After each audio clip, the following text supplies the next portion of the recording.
You're watching 535. This is 535. 535. You're watching 535. 535. 535. 535. We're live on Capitol Hill, and 535 starts right now.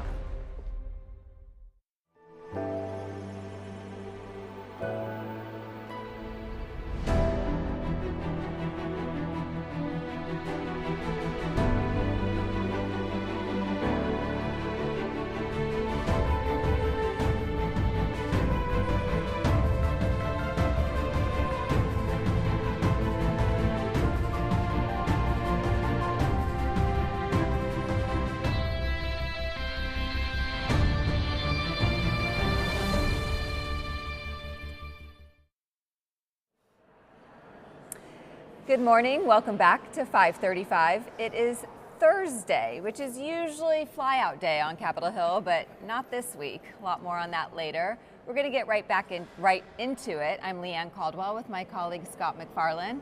And first, we are going to start out with a bipartisan duo to talk a lot about housing. Republican Mark Alford of Missouri and Democrat Lou Correa of California. Thank you both for being here. Thank you for having us. By the way, you're looking very Republican. I like that. Thank you very much, and you look pretty Republican yourself. So you both had a big win this week. The housing bill passed. We're going to talk a lot about that. But first, this is something you both worked on together. You are from Missouri, suburbs of Kansas City, very rural district beyond that. You are from Anaheim, California, Orange County. Very urban. Very urban. So how did the two of you come to partner on this bill? Do you have the same housing challenges in each of your districts? And we're both realtors. That's right. Oh, well, is that Recovering the answer? realtors. Recovering realtors, that's correct. And I think across the nation in our areas, housing is a big issue. We're millions and millions of housing units short in America. In California, the housing shortage is unbelievable. In my district, it's terrible. And that's what's killing our economy. We've got to get back on track. Lou and I co-chair the Bipartisan Real Estate Caucus here on Capitol Hill with over 130 members now. And it's been a very effective caucus because we realize we have to keep the American dream alive. Right now, the average age for a first-time home buyer is 40. When I was buying a home, and I think when Lou bought his first home, we were in our 20s. Early 20s, that's correct. And so we've got to get younger people realizing that the investment they make in a home now to build that equity, you can start realizing that when you get our age, you start realizing taking some of those that money out. But we've also have to make sure that the housing supply is there. And that's what this housing bill does. The 21st Century Road to Housing Act is going to make a huge difference for home buyers, not just first-time home buyers, but those looking to move up in their properties. We want to make sure Americans can again believe that they can buy a home, their piece of America. I can remember when our family bought our first house. Our lives completely changed. That was kind of the first step to the middle class.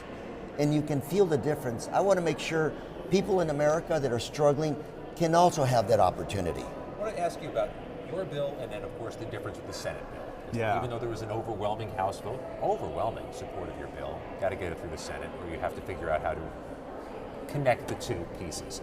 Your bill has limitations on who can own certain levels of homes. Congressman Alford, explain, first of all, the key tenets of what you've got. Well, first, I do want everyone to realize this is, Lou and I did not write this bill. This is a product from Mike Flood, Emmanuel Cleaver, and also French Hill and Maxine Waters, who on the Financial Services Committee got involved as well. We are supporting this effort. When it went over to the Senate, though, some senators in their wise discretion decided to add some things which I think were punitive towards home builders. Number one, that large investment owners or investment people around the country, these large institutional investors that routinely buy homes on the open market and turn them into rental properties, they wanted to put them out of business. They wanted to put the build-to-rent people, build-to-rent basically neighborhood.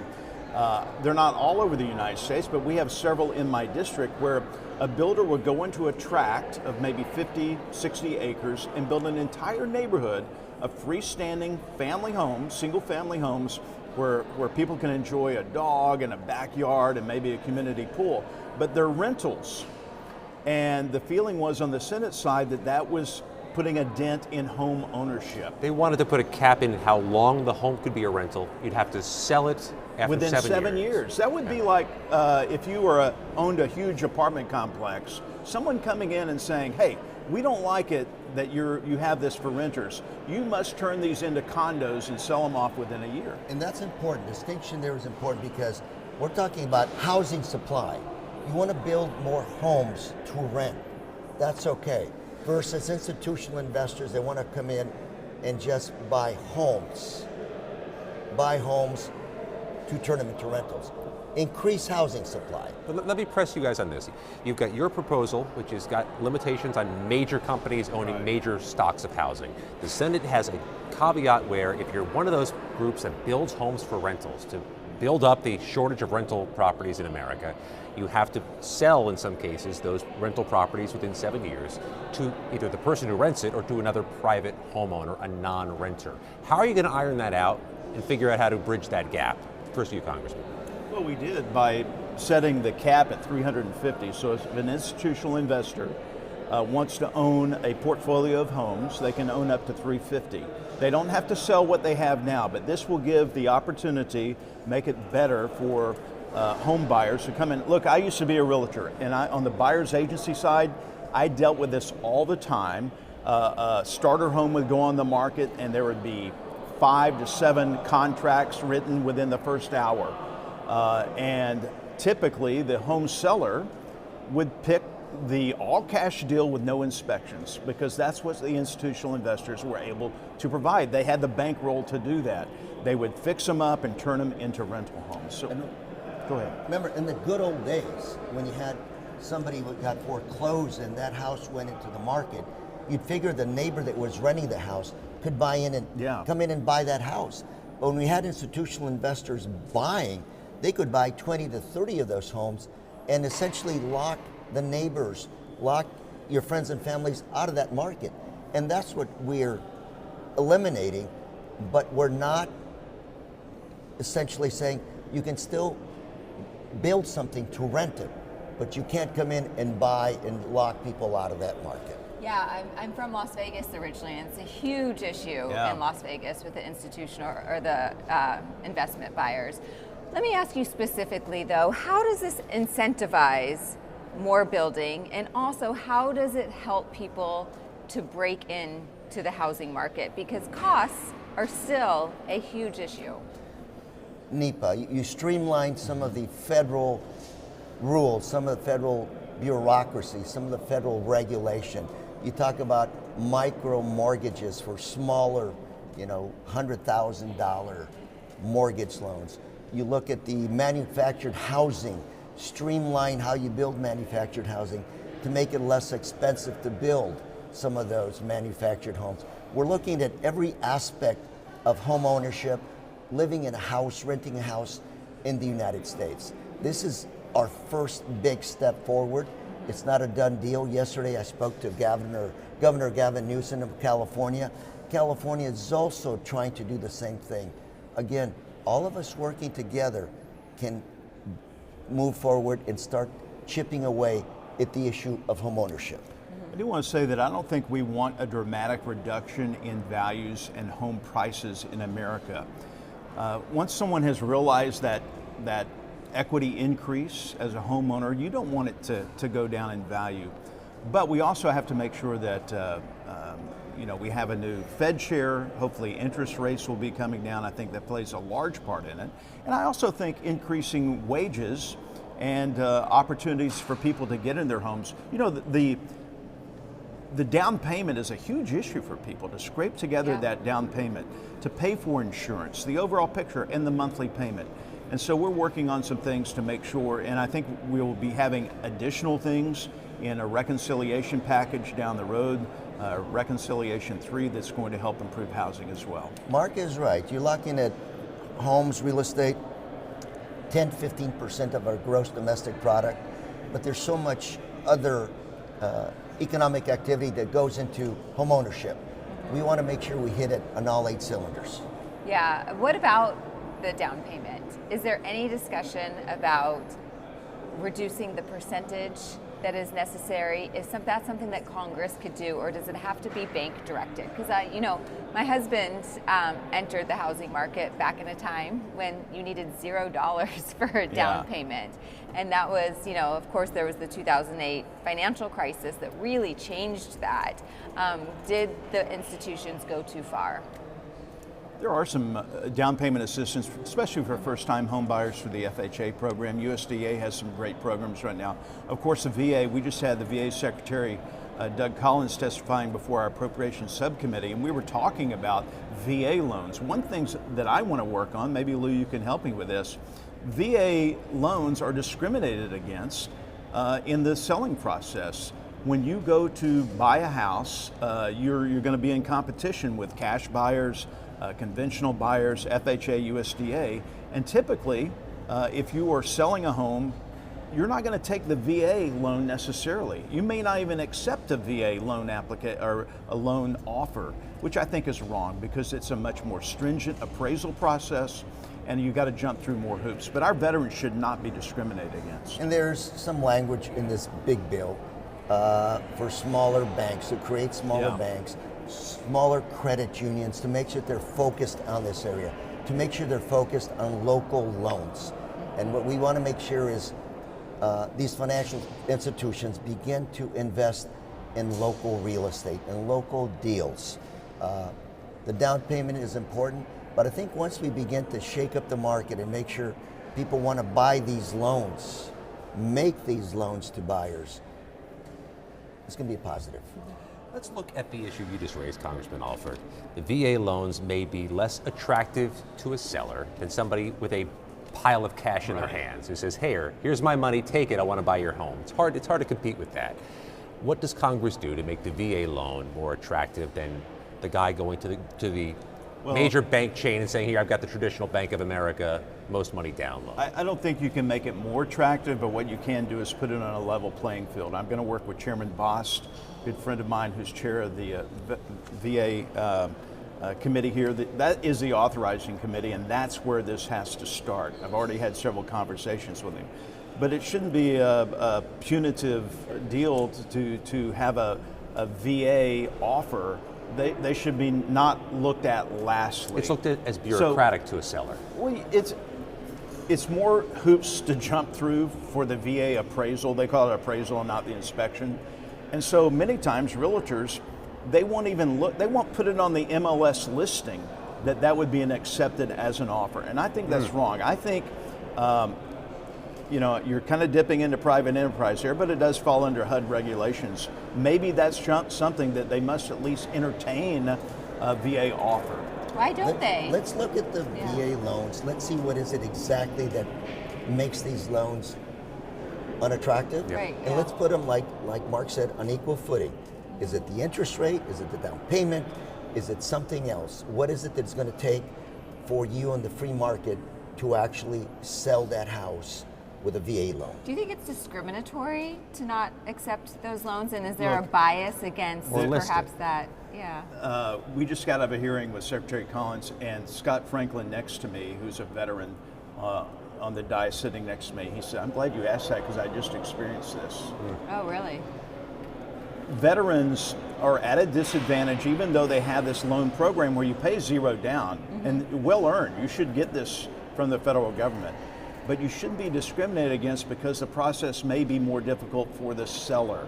They're going to take the path of least resistance. And as an agent, you have a fiduciary responsibility to your client to make sure that they get a good sell at a high price. Is the VA trying to save some money by making those loans less attractive? If that's the case, we here at the federal level have to, divert some of those resources more to those VA loans to make them more attractive. At the end of the day, we have to take care of our veterans, okay? We invest in the VA, healthcare for our veterans. Let's make sure we also invest in proper housing for our veterans. Make sure we give them a product that's going to work for them once they finish serving our country. Yeah. Getting back to the bill that passed the House yesterday, what happens in the Senate? Where does it go? Is the Senate going to pass it? Do you guys go to conference? Do you guys know? I think there's pressure. You know, one of the trepidations I had is really going up against the administration on this, because they wanted us, and President Trump was quite vocal in that, pass the Senate bill, pass the Senate bill. And we worked the proper channels through the White House and said respectfully, we don't think this is the best idea, and here's why. Mike Johnson went to bat for us. French Hill went to bat for us at the White House and convinced the president that, look, we can find some middle ground on this where we're protecting the housing industry, we're protecting builders, but we're also making laws that make sense. Why did they want the Senate? Why did he want the Senate bill so much? Do you guys know? I'm sure he has a lot of reasons for that, but bottom line is, we've got to come up. I think we came up with a product that Congress will vote for it, and we did. Senate will hopefully vote for it as well, and moves it to the White House for a signature. Did you have a sense why there were one party's defections only, and how you kept those defections low on your bill, Congressman Alford? Say that again, the defections? There were very few defections, very few no votes on your bill, yeah, and they were all inside your party. What was the issue there? Well, we don't like the Senate too much, and we don't like them running roughshod over us, especially, Elizabeth Warren. I don't want her dictating housing policy in America. I'm sure she has some good ideas, but this is not one of them. And so I think on my side of the aisle, we trust in French Hill, we trust in Speaker Johnson. Steve Scalise was on board, entire leadership was on board, and I think we made a great case for why we needed to have a differing opinion from the White House, but work in concert to try to bring them along. And that's how this process should work. We don't need to be at odds. This is something that was very bipartisan. It passed on suspension yesterday, and a bill of this size normally doesn't pass on suspension. And again, coming back to the focus of this bill, more housing. And the amendments we essentially forced on this legislation are to incentivize the building of more housing, whether it's to own or to rent. We're almost out of time, but I do want to ask you for the next step for housing. You know, you said this is the first kind of entry into it. You mentioned Reconciliation 3.0. I don't know if that's something that you would ever support. That's a party line bill, of course. It's probably going to be partisan. But is there one thing that you both agree on should be the next priority on this housing issue? Bottom line for me, working with Mr. Alford here, it's not a Democrat or Republican issue. This is an American issue. My constituents sent me to Washington, D.C. So what's the issue not to that's fight most important? with Mark, but to fix the problem of affordable housing. And it is going back, in terms of me, the next step, going back to my local community, talk to the affordable housing people, talk to the realtors, talk to my colleagues and say, what's doable? Ultimately, in my opinion, it's building more housing, coordinating with the state of California, with the locals, making sure we're able to build more units back home. Because that, in my opinion, is going to bring down the price of housing, whether it's rental or to buy. I think encouraging starter homes in America. Back when we started out, a starter home was 2-bedroom, 1-bath, maybe 2-car garage, certainly not 3, and now it's a 3,000 square foot house with granite countertops, wood floors, and a 2-car, maybe 3-car garage. That's not practical. We've got to get to smaller lot sizes in many areas. Cities have to adopt ordinances which will, and homeowners associations which will allow a smaller footprint for a house and get people into a $235,000 house rather than my area, a starter house of $450,000, and yours is $1 million. This is $1 million. And in our area, again, the issue is density. A lot of cities don't like the word density. But you have smart construction, smart planning, you can build smaller homes, smaller lots, and have quality of life.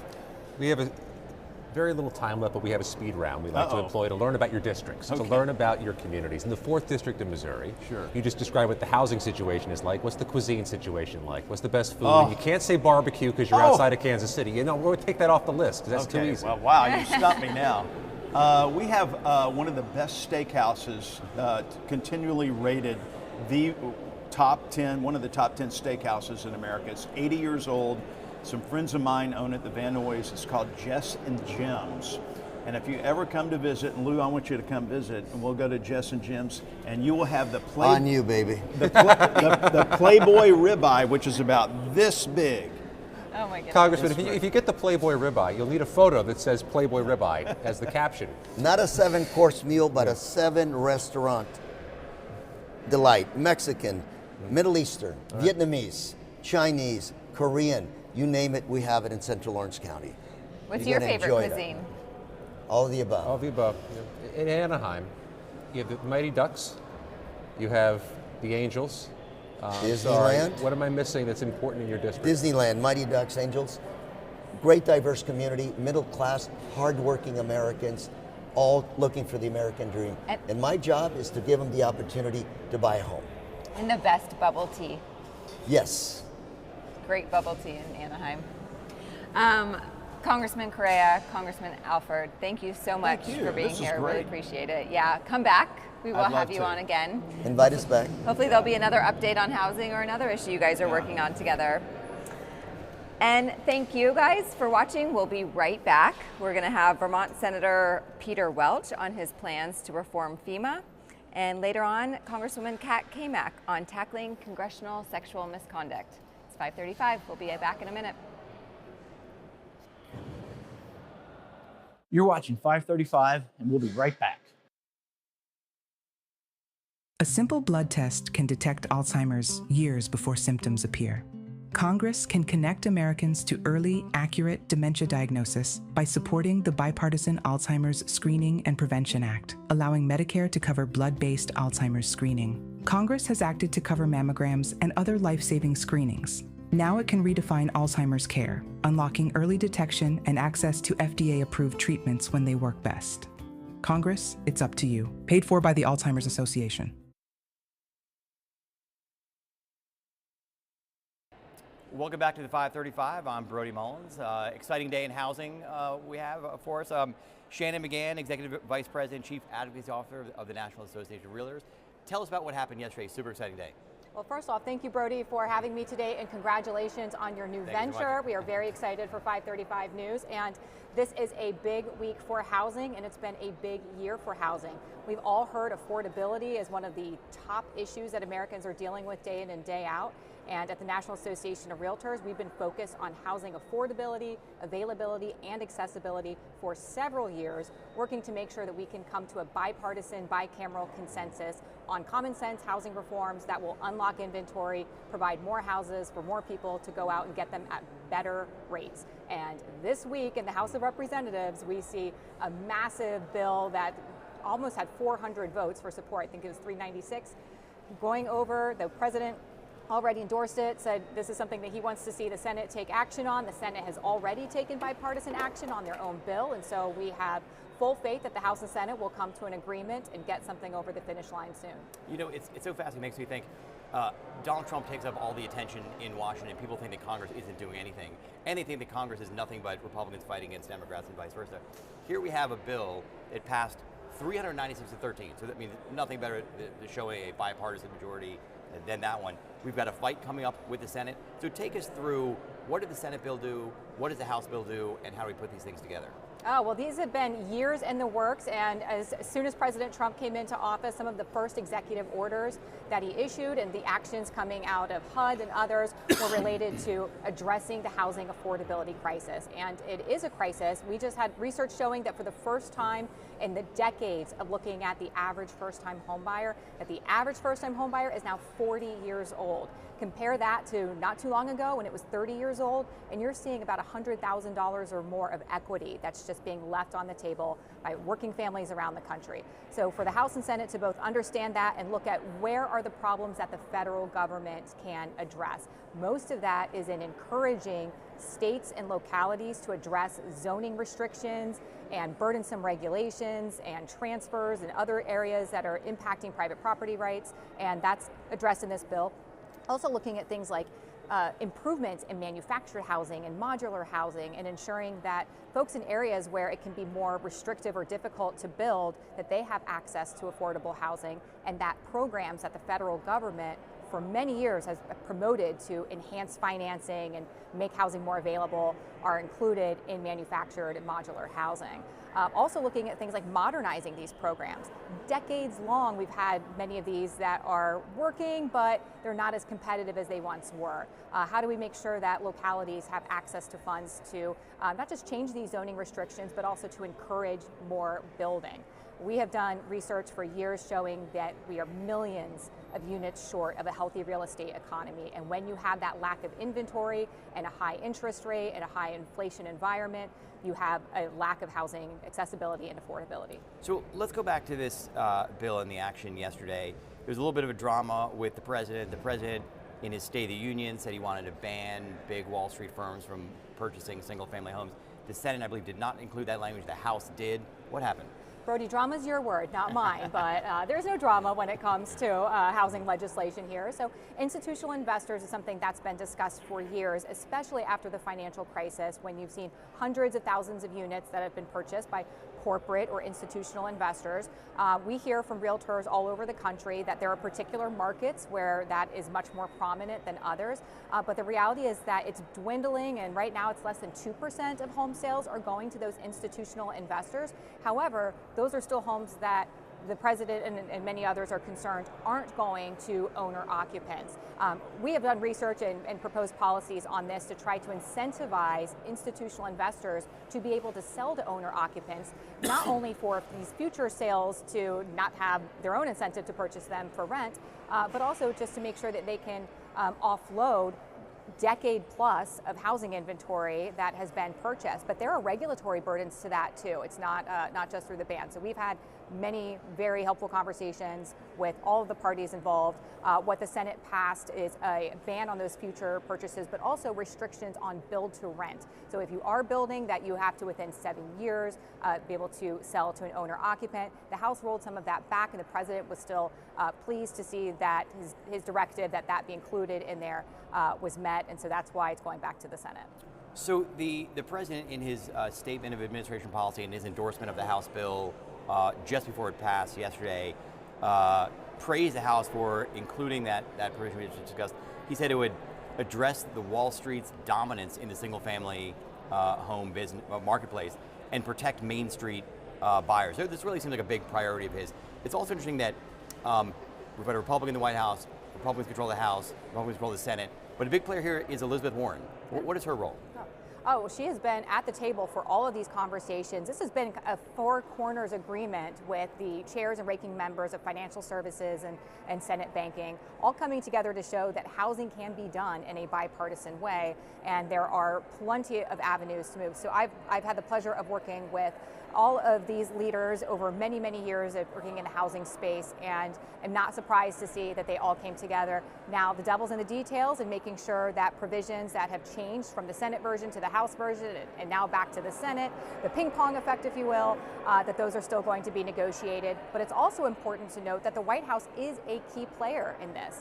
Yes, the House and Senate passed the legislation, but it's not going anywhere if the White House doesn't support it. So those conversations are happening hourly as we move forward with this, and we have realtors all over the country who are going to be reaching out to their policymakers and making sure that this and many other housing bills that we're working on are getting the attention and the movement that they deserve. So let's talk about housing and affordability more broadly, separate from the bill. We've all heard of NIMBY. What is YIMBY? This is the latest movement. The opposite of NIMBY. So they're not in my backyard versus the yes in my backyard. And many of these principles are coming from the YIMBY movement, which is how do you ensure that we're not blocking development in areas where density may be needed, may be wanted. Many folks enjoy living in more high density environments, and how do you ensure that those avenues are still open? And so we work not just with the federal government, but with state and local governments across the country to look at the best practices and what practical solutions are there to ensure that you're unleashing existing inventory and that you're able to develop that new inventory. The Housing Supply Accelerator Playbook is something that we helped develop with the National League of Cities and the mortgage bankers and the American Planning Association to make sure that that number of units can go up so that the price of housing can come down. It's amazing. I read Ezra Klein's book last year, Abundance, which was partially about this, and one of his conclusions, at least in the first chapter, was The solution to the lack of affordable housing in America is just to build more houses. It's not that difficult, and we're builders. America is builders. We can do this. We've got all these rules and regulations that prevent us from Well, doing look that at post-World War II and in areas where there is a priority to build, it can be done and it can be done quickly, but the problem has been burdensome regulations. Right now, according to the National Association of Home Builders, it costs about $100,000 just before the shovel even hits the ground to build a new home, and when you're looking at multifamily, it's much more. So we also have to look at the tax size and make sure that regulations and taxes aren't preventing that type of development. We have access to existing inventory right now of folks who have been locked in their homes because they can't downsize, they can't sell without paying a capital gains tax. That is another huge issue that Congress has come together in a bipartisan, bicameral way to address, and we are pushing for that to be taken up soon. Well, let's talk about taxes. Capital gains taxes are a big part of the housing purchase decision that people make. There's been an exemption for a certain amount of capital gains tax when you sell a home that you've lived in for a certain amount of time beforehand. You're trying to increase that. Tell us about your effort on capital gains tax. Brody, I know you're too young to remember the 1900s, but in 1997, Congress set this exemption, which was $250,000 of home equity for a single filer and $500,000 of equity for a married couple filing jointly, that you would not have to pay capital gains on that. Houses did not cost what they do now in 1997. I don't even want to go into that. This is a point of contention on the internet with how cheap things were in the 1990s. But right now, the average median home price is over $400,000. Where it's really impacting folks are people who are older and may want to downsize, and they have that type of equity in their home. That may be their savings account. That may be what they are banking on for their retirement, but if they go to sell, they're going to pay a capital gains tax, and if they instead decide to heir it or will it to their heirs, then they're step up in basis and they won't pay the same tax. So it's creating this lock-in effect where folks are saying, I would rather just stay in this house and not worry about the tax and then have my heirs deal with it later. And some people think this is only reaching a handful of folks, so we did the research on it, and right now, roughly a third of all homes that could be available on the market would be subjected to that tax, and in 10 years, we're looking at 70% of homes. Wow. It never intended to impact these homeowners, and it's something that we have over 110 co-sponsors on in the House, Democrats and Republicans, led by Jimmy Panetta and Mike Kelly in the House, and we also have a Senate companion now, and we're working to make sure that this is something that could be considered as part of the next reconciliation package, or also even as a standalone, or something that maybe the Treasury Department could address. Shannon McGann from the National Association of Realtors, thank you so much for joining us. Come back anytime. I'm Brody Mullins. We'll be right back on 535. You're watching 535, and we'll be right back. I enlisted as a medic to be there to help my patients, and after an injury, I found myself as a patient. I experienced post-traumatic seizures. Depression is a big one that comes along with it, PTSD. So I pursued my PhD in neuroscience and regenerative medicine. The coalition has helped fund my academic pursuits. They genuinely care about helping the vet in whatever way that they can. Through supporting the coalition, you're supporting some of the veterans that have the biggest needs. Visit saluteheroes.org to learn more.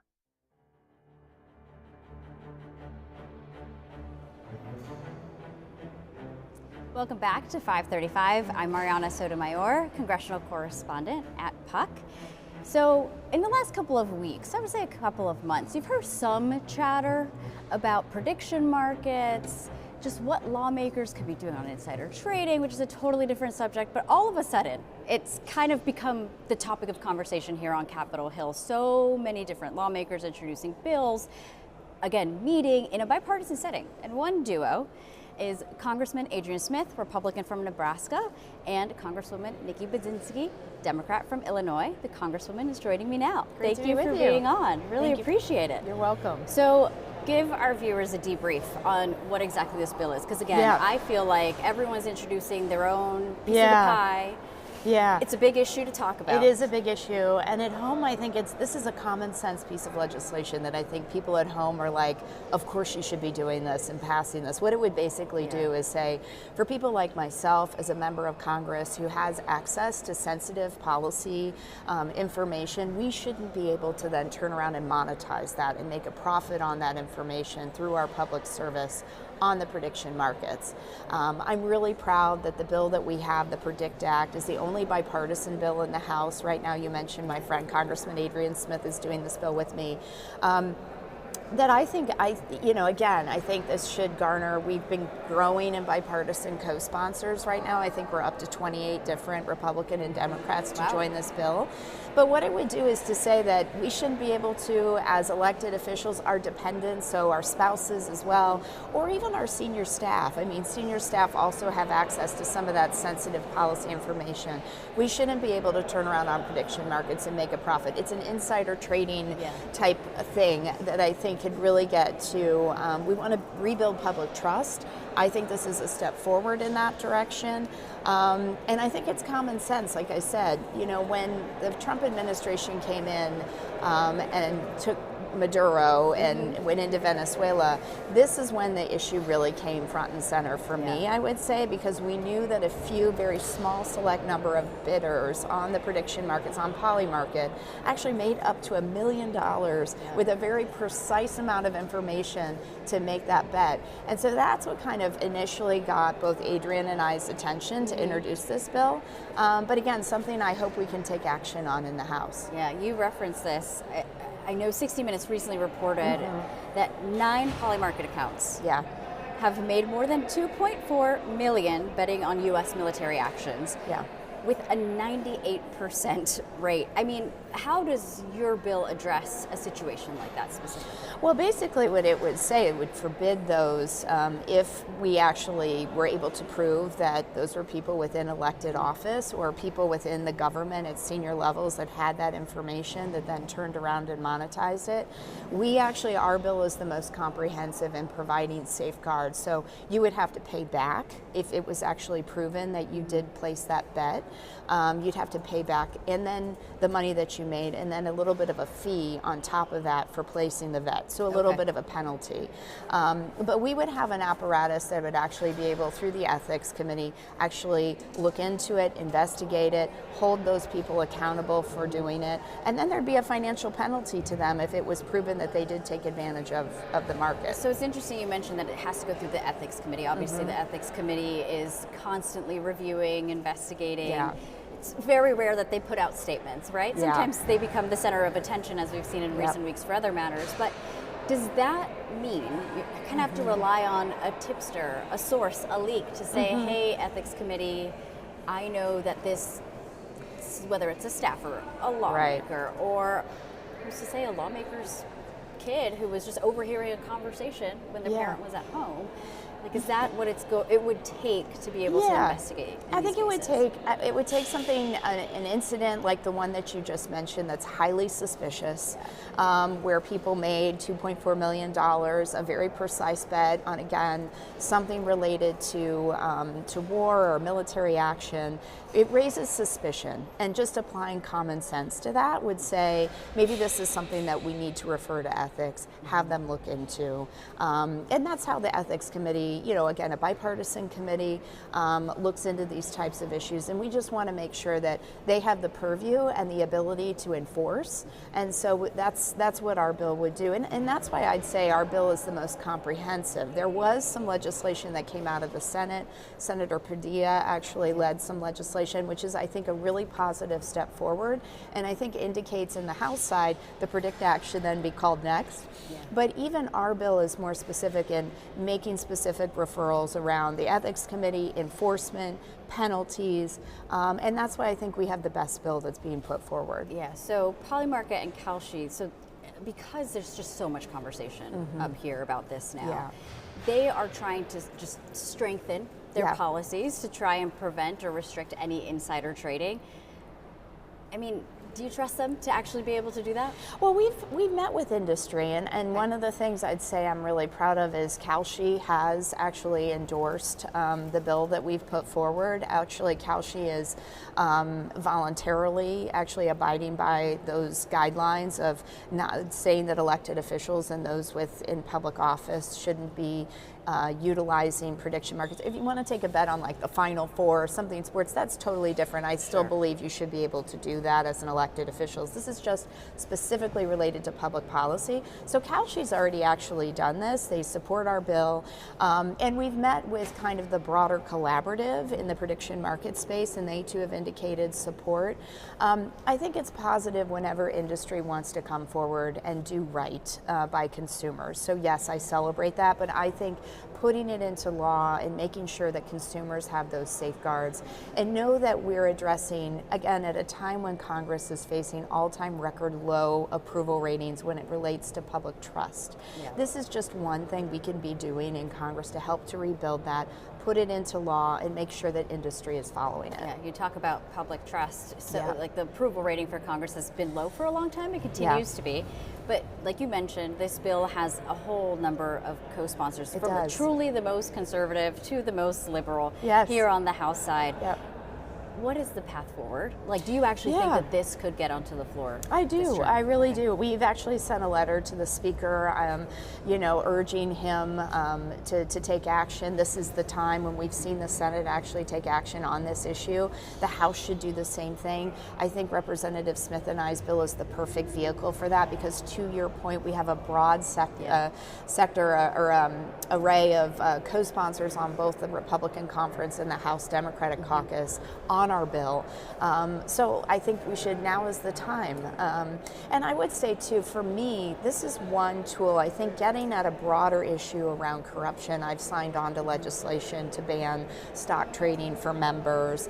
I believe in the fact that we need a constitutional amendment to overturn Citizens United. That's speaking for myself. I think there are things that we can be doing in addition to addressing these conflicts with prediction markets that I think will help rebuild public trust.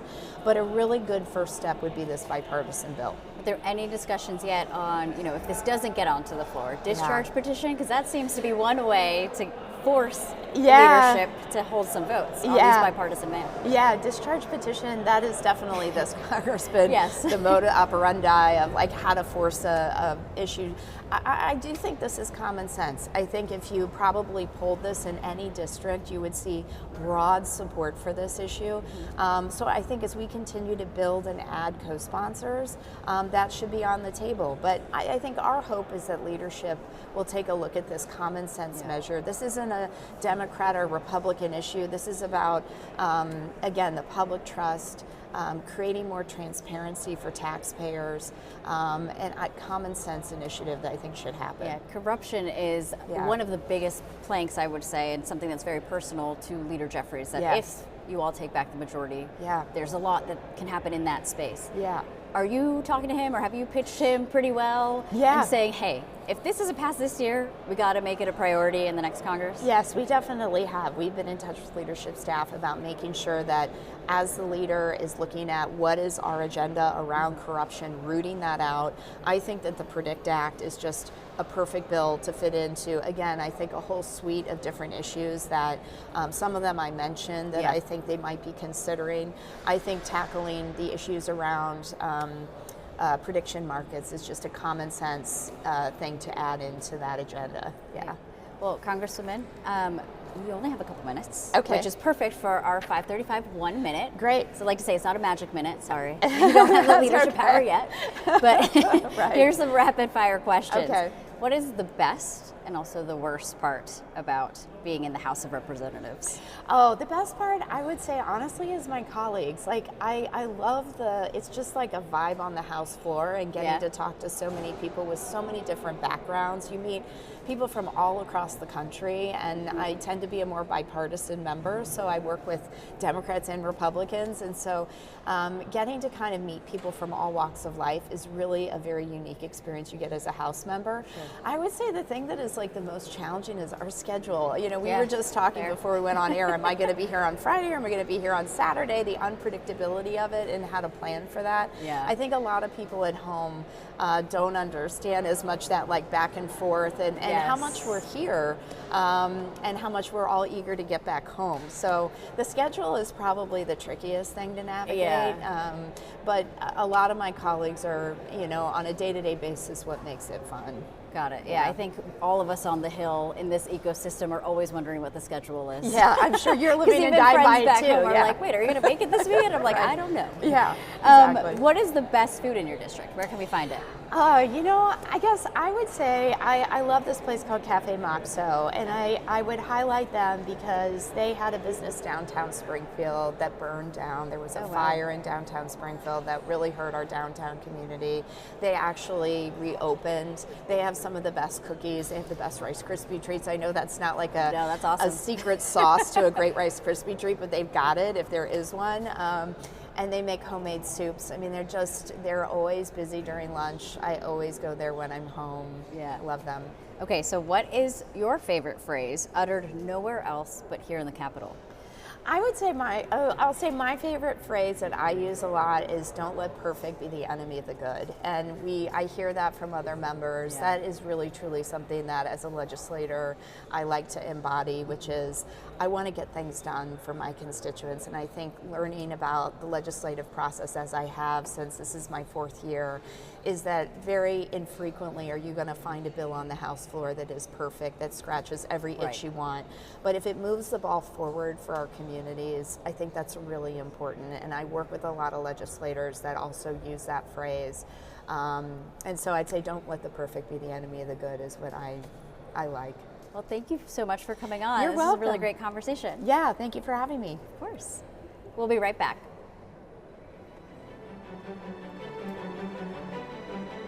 You're watching 535, and we'll be right back. National Association of Realtors Advocacy, working to expand access to housing and defend property rights so that more Americans can build generational wealth and prosperity through home ownership, a critical voice in nearly 1/5 of the U.S. economy, supporting 2 jobs for every single-family home sold, and generating more than $760 billion of property tax revenue for state and local governments each year. Realtors are members of the National Association of Realtors. I work hard. My dad worked hard. That's where I got it from. What I take home is my future and my kids' future. And if I can invest in companies, they're going to reflect my principles, what I believe in. So why would those companies hire outside people to tell them to embrace principles I don't believe in? Congress must protect the financial future of Americans from the foreign-owned duopoly that answers to no one. Hi, I'm Elizabeth Rome. I've played many roles on TV and film, but today I want to speak to you as myself about a cause that's very dear to my heart. The Cancer Prevention and Treatment Fund provides free help to those who have cancer and those who wish to prevent it. They've also worked tirelessly on banning cancer-causing chemicals in our homes and neighborhoods. I want to thank them as a mom for protecting our families. Please donate today at the Cancer Prevention and Treatment Fund at stopcancerfund.com. Who is the hardest lawmaker to track down to get in front of? My Democratic colleagues will say Alexandria Ocasio-Cortez, not because she is so in demand, which I think she is, but because she doesn't take meetings with lobbyists. What about for the beer industry?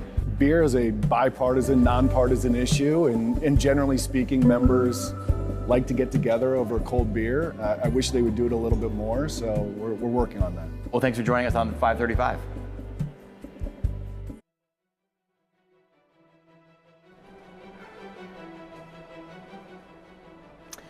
Welcome back. I'm Leanne Caldwell. It's 5:35. This is our first Off the Floor series. We're asking members what they do, things that they do that have nothing to do with Congress, but we're also going to talk a lot about what the congressman really does when he's on Capitol Hill and the issues he cares about.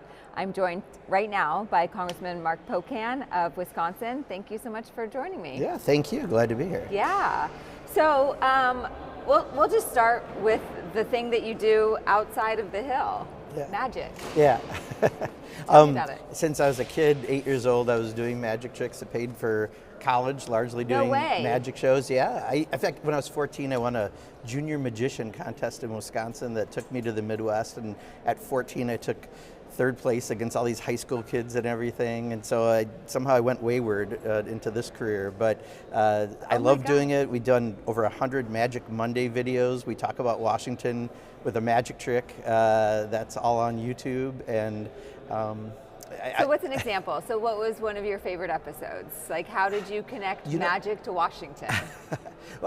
Often a tax thing. One time tearing up a card and then having it kind of restored, but not all of it because of some tax bill that I think the Republicans were doing, showing that they were taking away from the average person to give to rich people. Oh my and gosh. That was a good one. But it's really kind of the behind the scenes. The worst people to do magic tricks are members of Congress. Why? Because they're also used to giving orders. So when you tell them to do something, sometimes it's different than they think, they don't follow. We had one that we could never tape. It took a half hour because they were supposed to take half the cards face up, half the cards face down and shuffle them together. And somehow that concept they could not understand. Who was that? I can't say. One is still here, one is not. Oh That's my all I'll gosh. say. But They can't follow directions.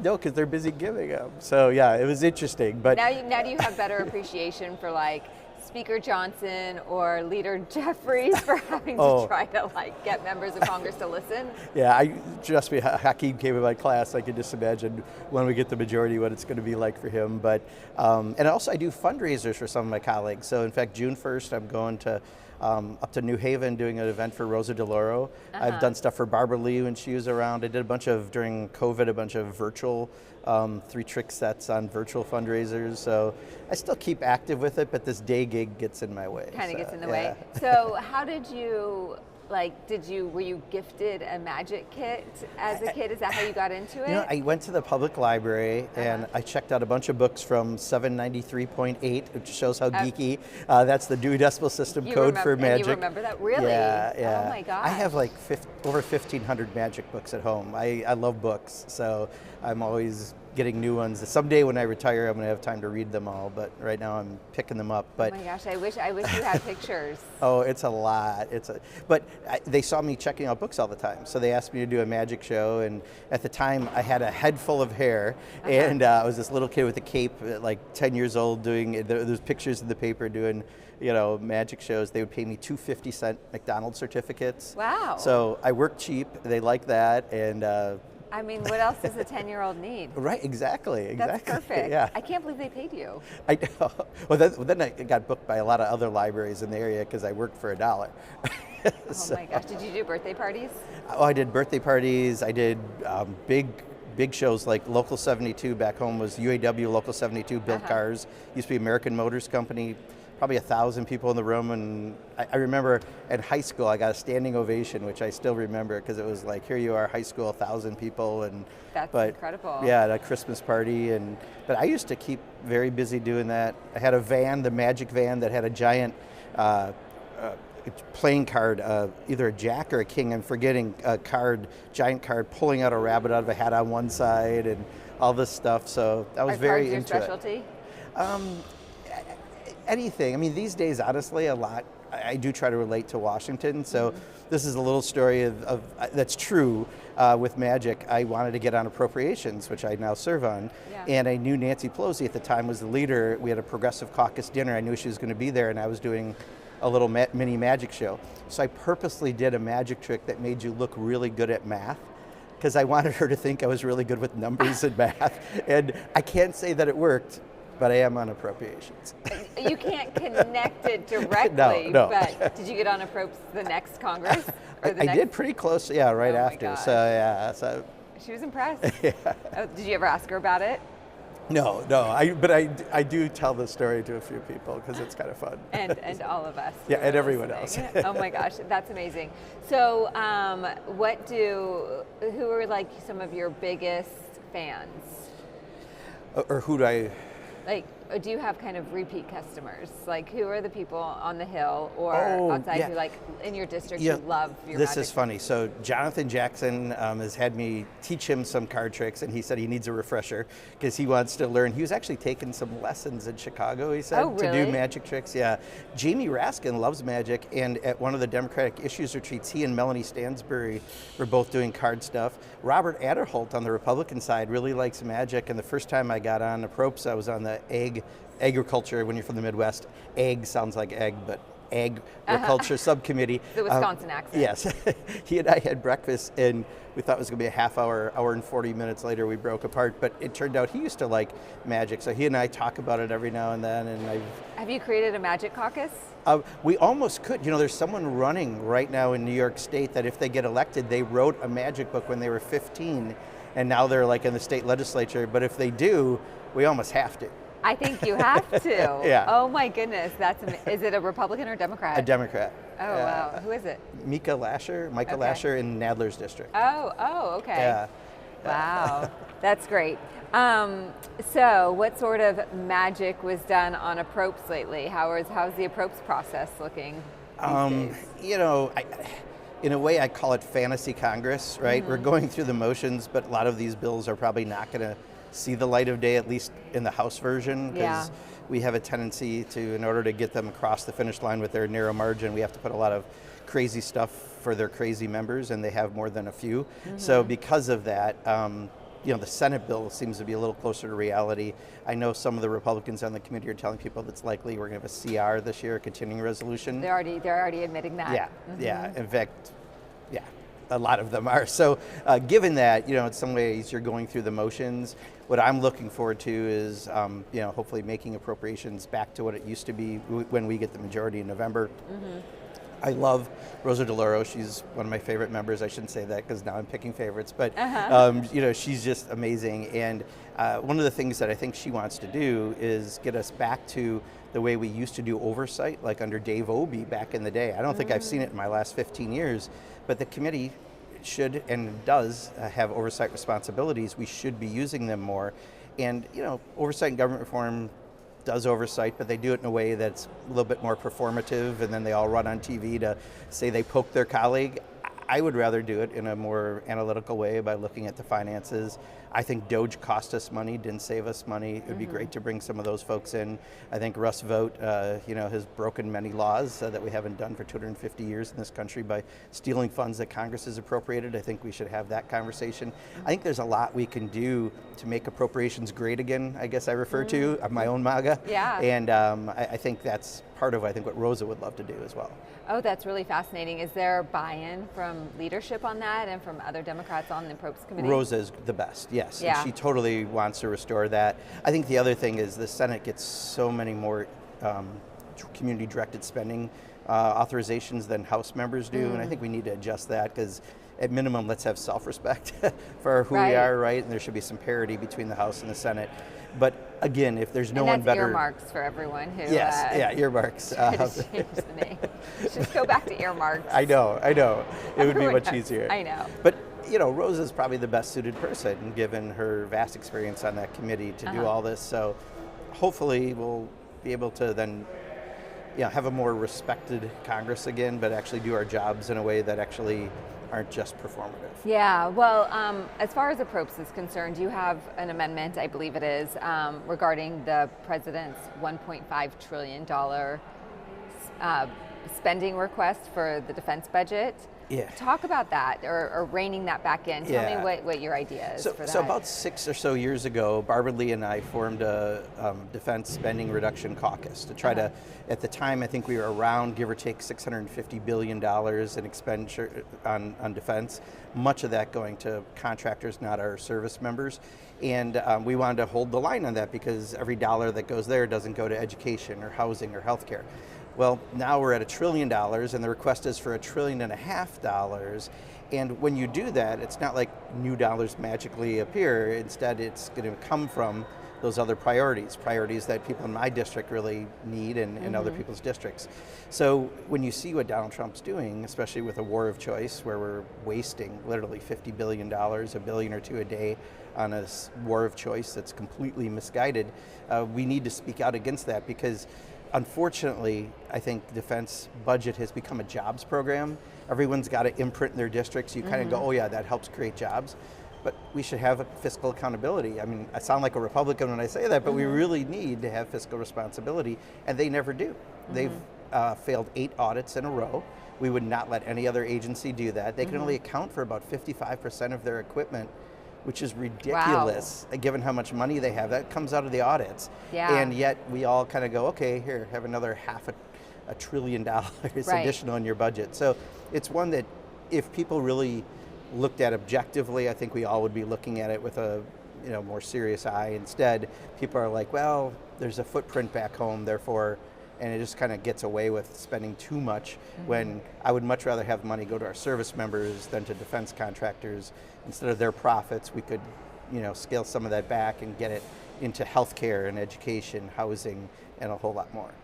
Have you all received anything official yet on the $29 billion cost of the war? No, and they refuse to give us anything. I mean, this is the worst administration ever. I've been doing this for over 30 years, not Congress, but in government. I cannot understand how people just continue to look the other way on the Republican side with this guy. He's the absolute worst. It's all about Donald Trump and his family and how he can enrich themselves. And when it comes to stuff like this, they just think he's above the law. I mean, who'd have ever thought that he would steal money that Congress in a bipartisan way appropriated, and he takes it away and people would just sit back and do nothing, which is why I think people like myself look at Mike Johnson, and yes, he's got a tough job, but also he appears not to have a spine. He's a human jellyfish in some ways, because he won't stand up to the administration. And the fact that the Constitution says we're a co-equal branch of government, and he's choosing to be a subservient branch of government is a disservice to the American people, because you don't have the checks and balances that our founders intended. There's another funding issue that you have spoken up on recently, and that's the new $1.776 billion fund for slush fund of people who they quote anti-weaponization fund. What should Congress do about that? Well, first of all, stand up. Again, reach behind your back, and that bumpy thing, it's called a spine. You can use it, right? We don't use that too often. A few people have spoken out, but this is absolutely ridiculous. I saw Mike Lindell, the pillow guy, is saying he's going to sue for $400 million. It's like all these crazy people are going to come out of the woodwork and say that something's been weaponized.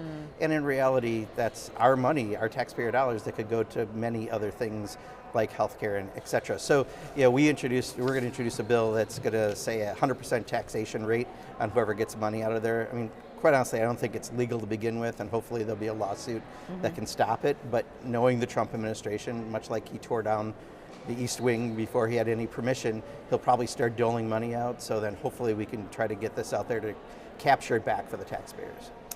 To wrap up, Congressman, we're going to do something, the 5:35 1 minutes. Okay. You already answered one of the questions, which was who is your the smartest member of Congress? And you already said Rosa DeLauro. Yeah, Rosa's amazing. So I'm going to ask you another one.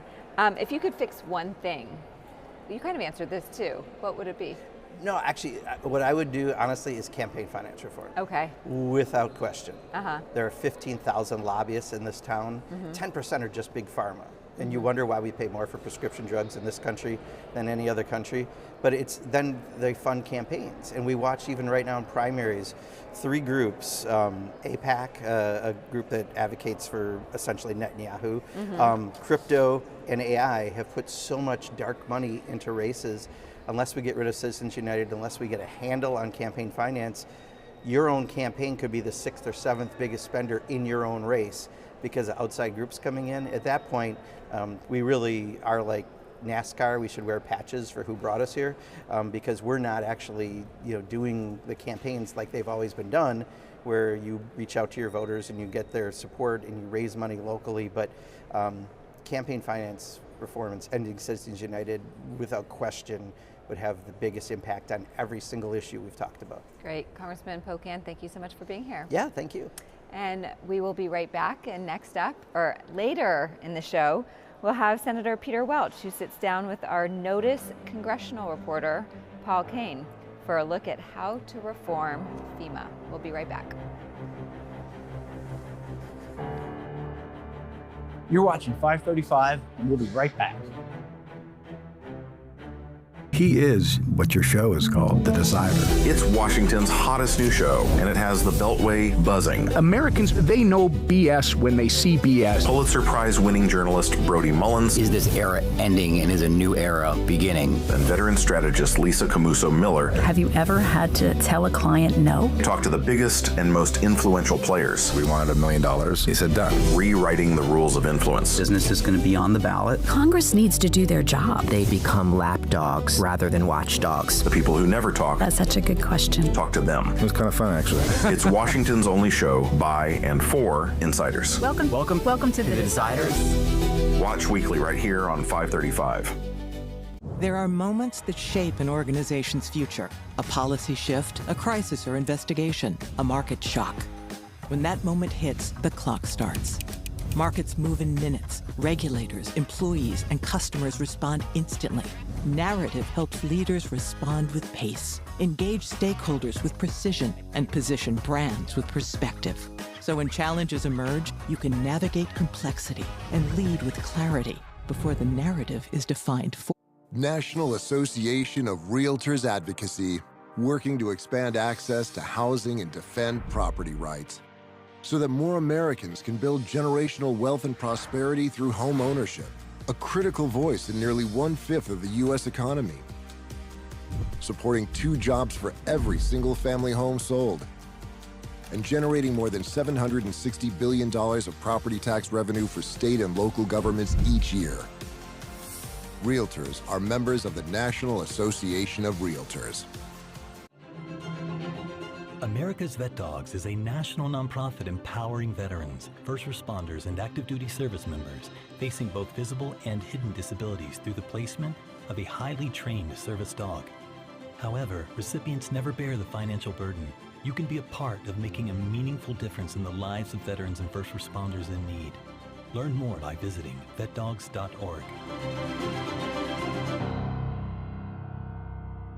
America leads the world in medicine development. It matters. We get new medicines first, nearly 3 years faster. 5 million Americans go to work because we make medicines here at home. And not relying on other countries keeps us safe. But China is racing to overtake us. Will we let them? Or will we choose to stay ahead? When America leads, America cures. Let's tell Washington to keep us in the lead. You're watching 535. This is 535. 535. You're watching 535. 535. 535. 535. We're live on Capitol Hill, and 535 starts right now.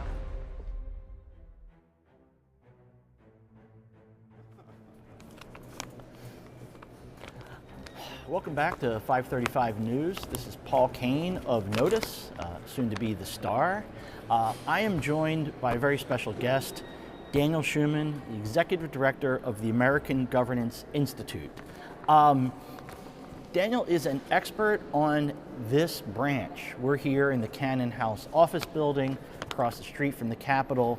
He knows the functions of how this place is supposed to work. So much so that he was here till midnight last night at what is always a high-profile markup for viewers of 535, the legislative branch appropriation. So tell us about it. Explain to us, first of all, what is that branch? What is, and explain, how little money there is, but actually how important it is. So legislative branch, appropriation subcommittee, as you know, there are 12 appropriation subcommittees, and each are headed by the cardinals, which apparently is what passes for humor among appropriators. It's for old Catholics like I grew up in that in the family, not for the baseball team, but the College of Cardinals. That's right. That elect a pope. The appropriators dubbed themselves the Cardinals many decades ago. And this is the process by which they determine how much money is going to be spent and on what inside the legislative branch. So some of this decision is made before you get to this point. So there's, I don't know, roughly $2 trillion worth of federal spending that is appropriated. And they take that $2 trillion and they divvy it up among the 12 appropriation subcommittees. Now there's a formal process that they're supposed to follow. They didn't do any of this, so that hasn't happened. Okay. But Ledge Branch was, as always, was given the smallest portion of $7 billion, roughly, which is not enough money to run the legislative branch. Yeah. And now, please. Explain now, because part of that is salaries. A lot of people instinctively think, oh, that's what just pays the salaries of lawmakers and their staff. But it's a fairly sprawling group of things, ranging from Capitol Police to the Library of Congress across the street. How many different agencies are sort of within that? How many? Just give a few highlights of them. Well, it depends on how you count, but the bigger ones, the Library of Congress is quite large. They're about a $900 million a year budget. You have the Capitol Police, which is about $900 million a year. They have about 2,300 sworn officers and another 400 employees. The architect of the Capitol is quite large. They were asking for $1.6 billion this year. They got about 900 million or so. And then you have a bunch of smaller entities, the Congressional Budget Office, the Office of Congressional Workplace Rights. But to put this in context, so Capitol Police, $900 million. The funding for all the personal offices put together in the House of Representatives, which is called the Member Representational Account, that's about $900 million as well. And funding for the House committees is roughly $230 million. So when you look at the legislative branch budget, most of the money is not going towards lawmaking, it's going towards security and infrastructure, buildings and cops, and support staff to make this place work for the visitors, for the members trying to conduct their operations. And just a final point on that, the money for the policy work hasn't really increased in 25 years. Where all of the new money has gone, or almost all of the new money has gone, is to cops and buildings. Capitol Police in the year 2000, adjusted for inflation, were funded about $150 million a year.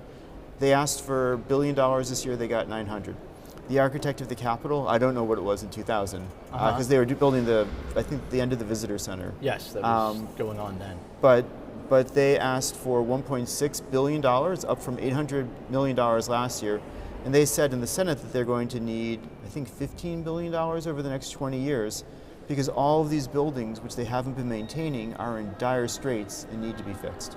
Yeah, there was a report, my colleagues at Notice had this jaw-dropping report in late March. The Rayburn building, 2 buildings over from here, was in, I can't remember, like, catastrophic distress. Yes. Like, the building is basically falling to pieces. Right. This building, Cannon, has undergone years and years of rehabilitation. I was just in a coffee shop. My colleagues call it the hipster coffee shop. It's phenomenal. And all right, overall, what is the trend line compared to a couple years ago? Just, we're going to go short term here. Yeah. Is this up from a couple years ago in terms of how much they're giving to the lawmaking side of things? And how much should they be increasing things, in your mind, if they wanted this place to work effectively? For policy staff have been cut and cut and cut. For the last 3 years, funding for this work has been paused, essentially, so that they would keep the funding level either at baseline adjusted for inflation or below.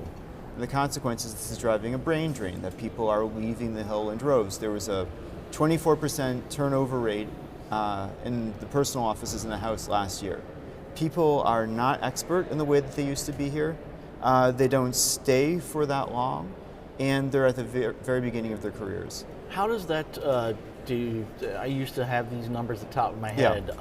24% turnover, is that any better than it was 5 years or 10 years ago, or is it actually higher? It depends on which year you pick. So, but the data suggests that this is among the highest turnover rates that we've seen in the time that we've been able to track this information. Huh. Because some of the salaries have gone up. There was a loosening a few years ago. There was a deal between Democrats and Republicans. Steny Hoyer was the majority leader. He was always pushing for more. So those, MRAs that you talk about, Right. the member representational, sort of what you get as a congressman to pay your staff, they loosened that up after it had been cut severely. But that's a funny story.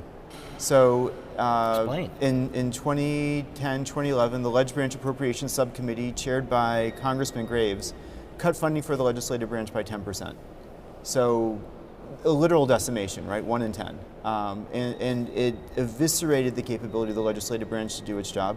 And for the ensuing years, they kept the funding down. So I wrote a number of reports starting around the time saying we need to significantly increase funding. In 2019, I'd recommended 20% increase to get us back to parity for the member representational account. And that is what Leader Hoyer and actually Alexandria Ocasio-Cortez, in an unusual alliance, pushed for and were able to do. So what we got in 2020 was not better, it was just getting us back to what the 2010 levels were, which themselves were way below what the historical norms have been. So we've never been able to get ahead of this problem. The problem continues to get worse and worse. Sometimes we're able to stave it off for a little while. The Democrats seem to be more willing to invest in staff in certain ways, although there have been some Republicans that have been willing to do this. But we're, again, in this, we need to demonstrate economy to the American people. The way we do that is by doing it at home. Thus, we're going to cut the legislative branch. This goes back to the Gingrich years where we had that same problem. But when you look at funding for the legislative branch, it has grown at half the rate for other non-defense discretionary spending. So that's a mouthful, but what that means is that when you look at all the other non-defense agencies, when they grow by 2%, Ledge Branch grows by 1%. So if you compound that over time, the gap between the money that we give to Congress and all the people that they oversee, it goes up like this, like a hockey stick. So there's a real irony. You talked about Congressman Graves from Georgia, who was that guy who gave the first big cut. Yes. It was the Tea Party Congress, and the real cut was going to be we're going to take it out on ourselves. Flash forward 8 years later, Graves had become a kind of institutionalist. Yes. And he was the co-chair of a special committee, the Modernization Committee, in short, that was run by Derek Kilmer of Washington as the Democrat and Graves of Georgia. And one of the things that they were trying to do and made recommendations for out of that evenly divided, the rare evenly divided committee, were some of these things of give more money for the MRAs, for staff budgets, plus let people get paid more money. The sad kicker to all of this is Tom Graves, once he became that institutionalist, a few months later announced he was retiring from Congress, and I believe he is now downtown, in a lobbying firm of some sort. Yes. And that's the point, when you talk about that turnover, a lot of people instinctively say, oh, who cares? They're just terrible staff. What happens is they leave here, and where do they go work? K Street. They go to K Street, and then who replaces them? You're the military legislative assistant, and you've gone downtown to work for Boeing. The 23-year-old who doesn't know anything about military affairs gets promoted. Who does that 23-year-old then go to for advice about how to do his job? Of course, the lobbyists that are coming into their office, as always. Probably the lobbyist who just left, who's who wasn't even making enough money to be under the cooling off period that you're supposed to do. And so all of a sudden this office is now essentially having military policy being run by its former staffer who works for Boeing or someone else. When I was a staffer a million years ago, I remember a lobbyist coming to the office and his shoes cost more than what I earned that month. And that was just what it was. Okay. I have been on this kick, you have been on this kick. Members themselves have been so politically afraid to talk about raising their own pay. 2009 was the last time that they allowed the cost of living adjustment. There are a bunch of former members who have filed a lawsuit. There was a ruling last night. A ruling is too strong, but a judge in this case is basically saying that these former members are right, essentially, right? Can you That's explain right. it? So a federal claims court judge, it's a case brought by Rodney Davis, who was the former chair of the House Administration Committee. They claim that they were basically entitled to back pay. So it's a little weedy, But in the late 80s, there was legislation that said that members couldn't earn outside pay. They couldn't receive honoraria and a number of other things. And in return for that, in a one-time pay bump, that their salary would be adjusted to basically keep pace with inflation. It could never be more than a 5% increase, and it would be basically the equivalent, a little bit less than what other federal employees got.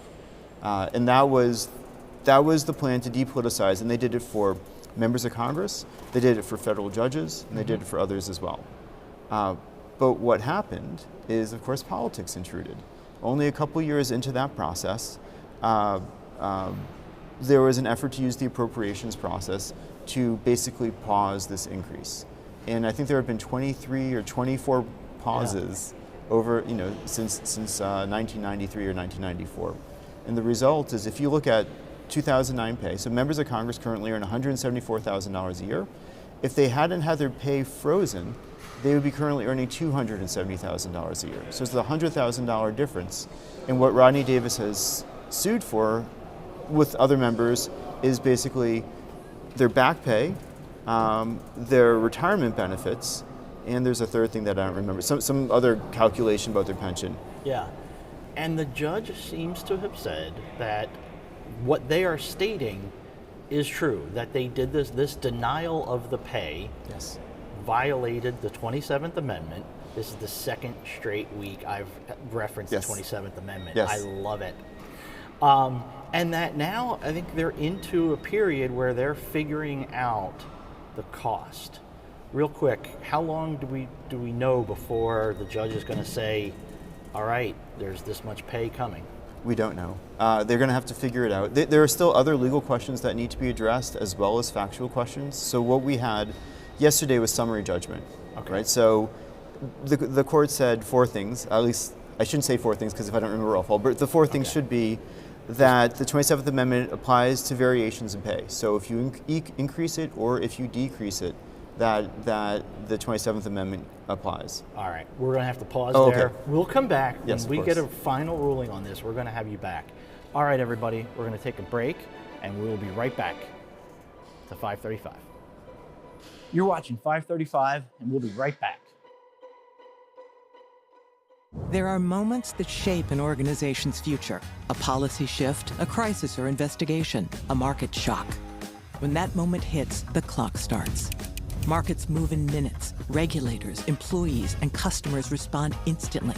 Narrative helps leaders respond with pace, engage stakeholders with precision, and position brands with perspective. So when challenges emerge, you can navigate complexity and lead with clarity before the narrative is defined for you. We are Lions International, one association of global volunteers, one foundation for humanitarian grants, shaping the future, one act of kindness at a time. We are on a mission to improve health and well-being, to strengthen communities, to serve a world in need.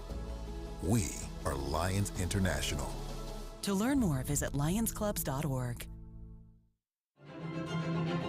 America's Vet Dogs is a national nonprofit empowering veterans, first responders, and active duty service members facing both visible and hidden disabilities through the placement of a highly trained service dog. However, recipients never bear the financial burden. You can be a part of making a meaningful difference in the lives of veterans and first responders in need. Learn more by visiting vetdogs.org.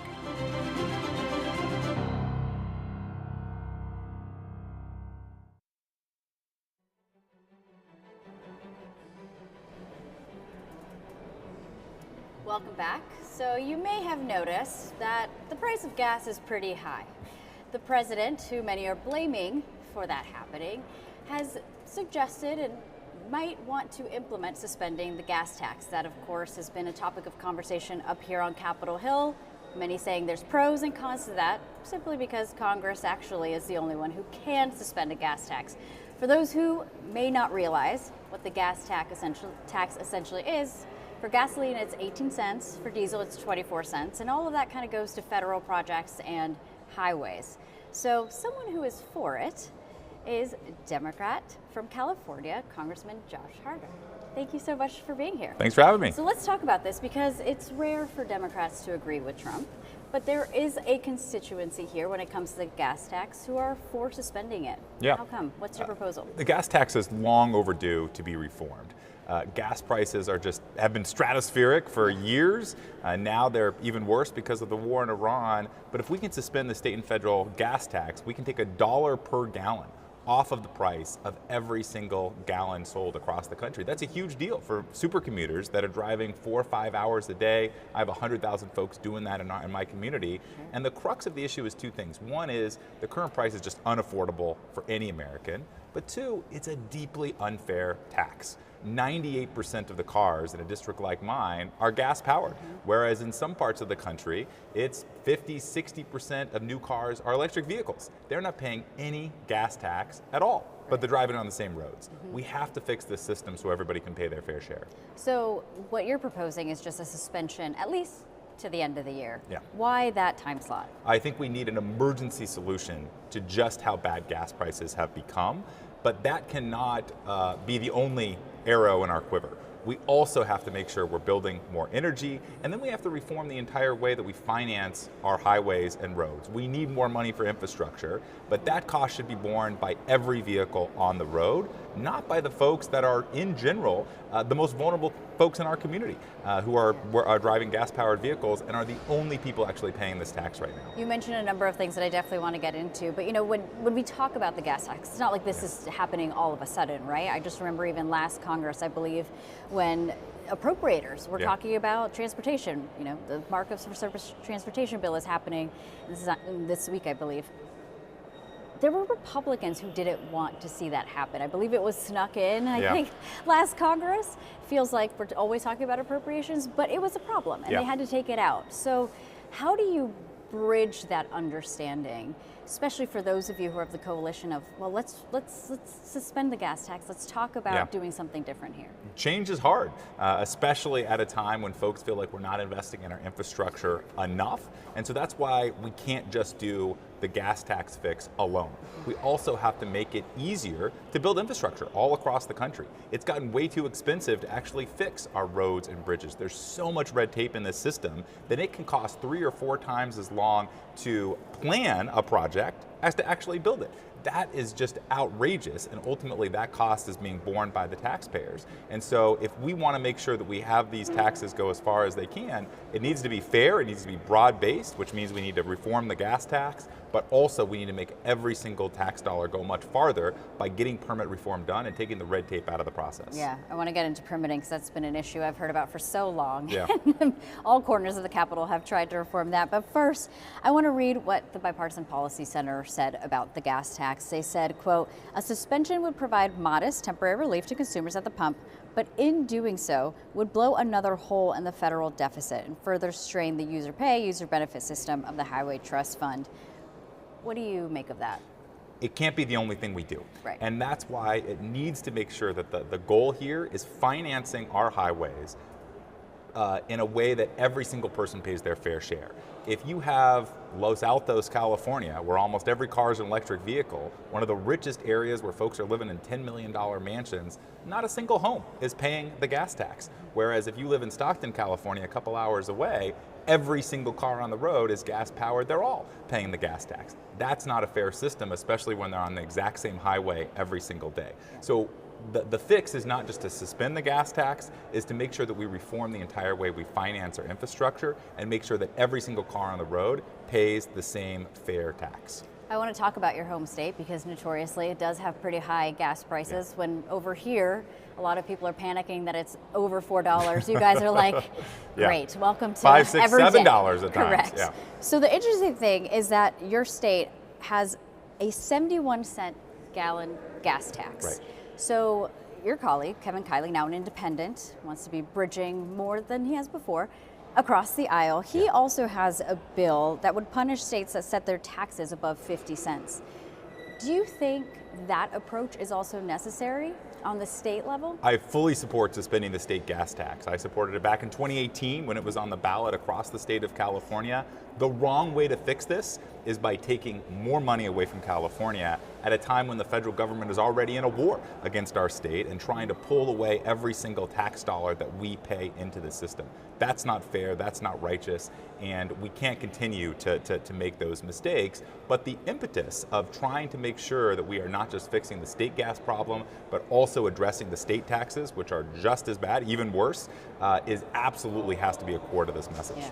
Let's talk about permitting reform, because as I mentioned, it really is something that I hear from Republicans, Democrats. Doesn't really matter where you are on the ideological spectrum. It's something that, whether they've realized it or not, has to be addressed, whether it comes to housing or energy costs. And obviously when we're talking about suspending the gas tax, that doesn't necessarily have this effect on energy. So there's a lot of proposals out there. I mean, we almost saw permitting reform happen a couple Congresses ago in a Democratic trifecta. Obviously, the Senate has different opinions in that case in particular. But what is the conversation happening right now? Do you have a certain proposal on this? You, I know, are part of the New Dems, and you guys are very policy focused. Yeah, we started an entire group about this called the Build America Caucus, uniting Democrats and Republicans across the ideological spectrum who are united around how do we make it easier and faster to build all types of infrastructure, be that housing, be that roads and bridges, or of course energy, at a time when energy prices are just skyrocketing. Folks in my area are paying twice in their monthly energy bills what they were paying just 10 years ago. And the biggest reason for that is we have not built enough. We've put so much process in the face of actually getting more shovels in the dirt and building the projects that are broadly supported across the country that we are left with less competition and ultimately higher prices. This is a pretty simple issue. We need to make it easier to build more projects. And the best way to do that is to make sure that we are shortcutting the permit time. We can make sure that we are, there's no trade-offs. I think with environmental and labor standards, we can keep those very high, but making sure that this process doesn't go on for years and years. Again, if it's taking you 2 to 3 times as long to permit a project as it takes to build a project, something is deeply out of whack. And then the second real core principle here is we have to get the politics out of this process. We have seen projects that are 98, 99% completed that have been canceled by this administration, not because they don't pencil out, not because they wouldn't lower costs for Americans, but because they're not politically supported by an administration that has a vendetta against especially solar and wind and renewable energy projects. And so if we can actually get the politics out of that process, we can make sure that more projects are making it through based on their merits and not based on whose palm they're actually greasing in Washington. What you're saying is something I've privately heard from House Republicans, including those in the most vulnerable districts. There's obviously a couple of those out in California. I bring that up because, I never say never. Maybe permitting reform, there's something that happens and can pass this Congress, but we're running out of days up here on Capitol. I tell you guys folks are. I'm not optimistic, I'm determined. We have to get this done, and I think probably after the election is going to be an easier window, but I think we're closer than it might appear. There's some strong negotiations going on. What are you doing behind the scenes? Because it's possible that Democrats get back the majority, right? So you guys could put a permitting reform bill on the floor, maybe multiple. What are the conversations like look, there? I mean, I think it's the same issue that is holding us back on building more housing, as holding us back on building more energy. Yesterday, we passed a bipartisan housing bill, 396 to 13. It was one of the strongest bipartisan votes on any issue of substance so far this year. Every single Democrat in Congress supported it. And that project is going to make it easier to build homes. At a time when the median home buyer is 59 years old across the country, and an entire generation of young people my age, are being priced out of the American dream because they think they're never going to be able to afford a home or be able to live on their own and get off of their parents' sofa. We need to make sure that we are building more homes. That bill is going to go a long way towards to make sure we get that done. So I think that is proof that there is a real coalition here that doesn't just want to argue and yell at folks on cable news all the time, but actually wants to get things done and help the American public. You're doing a good job segueing me into the next questions that I have prepared. I wanted to ask you about that housing bill. I mean, I knew it was bipartisan, but to your point, I mean, it was basically almost every member of Congress. I think there was like 20 people who didn't vote, but then there was another 13 more. 396 to 13. I mean, that is pretty incredible margins at this time and place. So obviously, let me get this right. Build America Caucus. You all said that this is a good first step. What more can you all do in this space? Because there is a lot to do on housing. Yeah. Again, a bipartisan issue that I hear often from both sides. First, let's get this bill passed. Sure. I think we need to make sure that it passes the Senate, which I believe it will do. President Trump has said he will sign this into law. We need to build about 10 million homes over the next 10 years.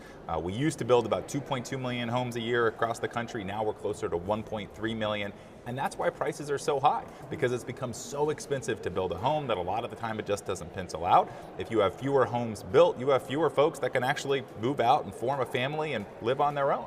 And that's the situation, especially in states like California, that have seen housing starts just really collapse over the last 2 decades since the financial crisis. We have to fix that issue. There's a lot of ways to do it. We have to fix zoning reform, we have to fix construction costs, we have to fix the financing. There's a lot of tools in our quiver, but this bill is going to be the first time since 1974, over 50 years ago, that Congress has passed a meaningful pro-housing bill. That's a big deal. And if we can get this across the finish line, I think we can prove out not just the good that this bill is going to do, but that there is a coalition of folks that is willing to make sure that we are getting meaningful housing legislation done. Yeah, well, we'll see what happens there, because it is, like you said, it could be pretty much a landmark bill. Yeah, I think it is probably the only major bipartisan issue that's going to pass potentially this entire Congress. I think you might be right there. We only have a couple minutes, so I wanted to pepper you with some rapid fire questions. Sure. 5:35, 1 minute. Yeah. What's the best part and the worst part about being in the House of Representatives? I think the worst part is not going to be surprising. It's being away from your family. Sure. I have a 2-year-old and a 4-year-old. You have a long commute. We have a long commute for sure, and it's a lot more fun to be with the family. But every single week that I have to be away from my kids, I tell them what I'm doing. They're starting to understand, especially my 4-year-old is starting to get some of the issues we're working on, so that's a lot of fun. By far the best part is the difference that you can make just showing up in a community that feels neglected or ignored. In a community of 750,000 people like I represent, there are many pockets that have just never seen a member of Congress, even though we're out there every single day. And showing up at an elementary school where folks have no idea who I am, what I'm doing, talking to folks about the importance of our democracy, that's a lot of joy and it's a lot of fun, and you don't actually have to pass a bill to do it. You can just show up and have a good time. So, which is the best committee? Where can you do the most work for your constituents? There's a number of them. Yeah, I got to say, obviously, the Appropriations Committee, which manages the federal budget, it's hard to have higher leverage than that. But specifically, the Interior Subcommittee, because every single year we have a bird day where we bring in all sorts of birds in our national parks. So you have bald eagles flying around in the committee chamber, which is pretty cool, and all sorts of other exotic wildlife. And it's a good way to make sure that folks actually understand the beauty of our national park system, the beauty of our wildlife coming into DC. Man, I didn't realize that. You're welcome to come. Come on out for Bird Day. Yeah. It is a real highlight every single year. Tell me, where's the best place to get food in your district? It is always the taco truck across the street from wherever you are. Nice. And I strongly recommend, I always get lingua, which is cow tongue. It may not sound delicious, but it is absolutely the best thing you can get.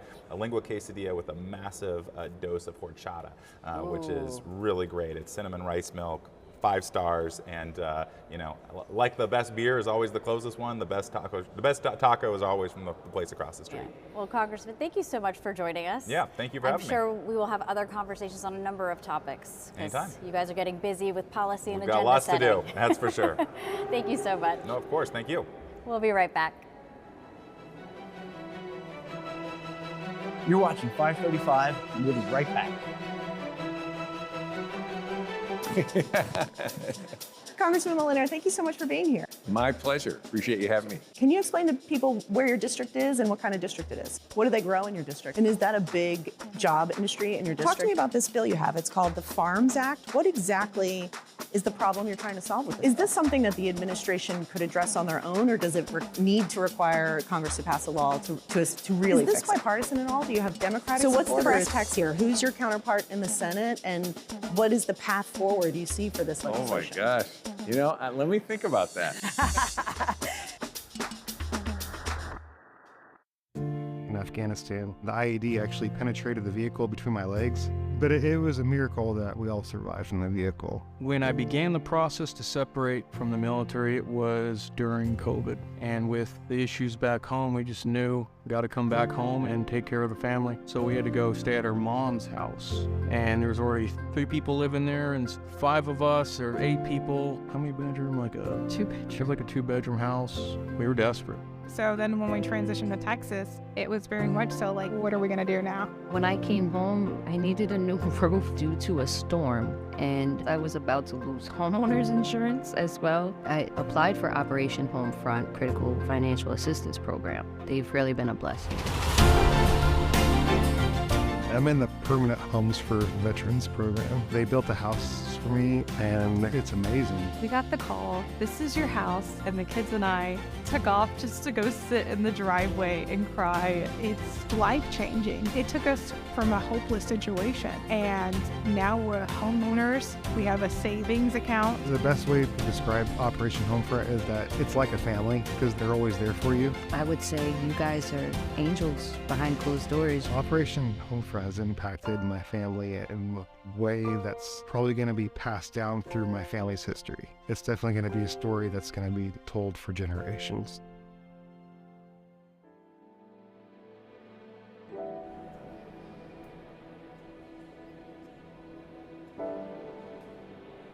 Welcome to 535. I'm Brody Mullins here with Scott Breen, president of the Can Manufacturers Institute.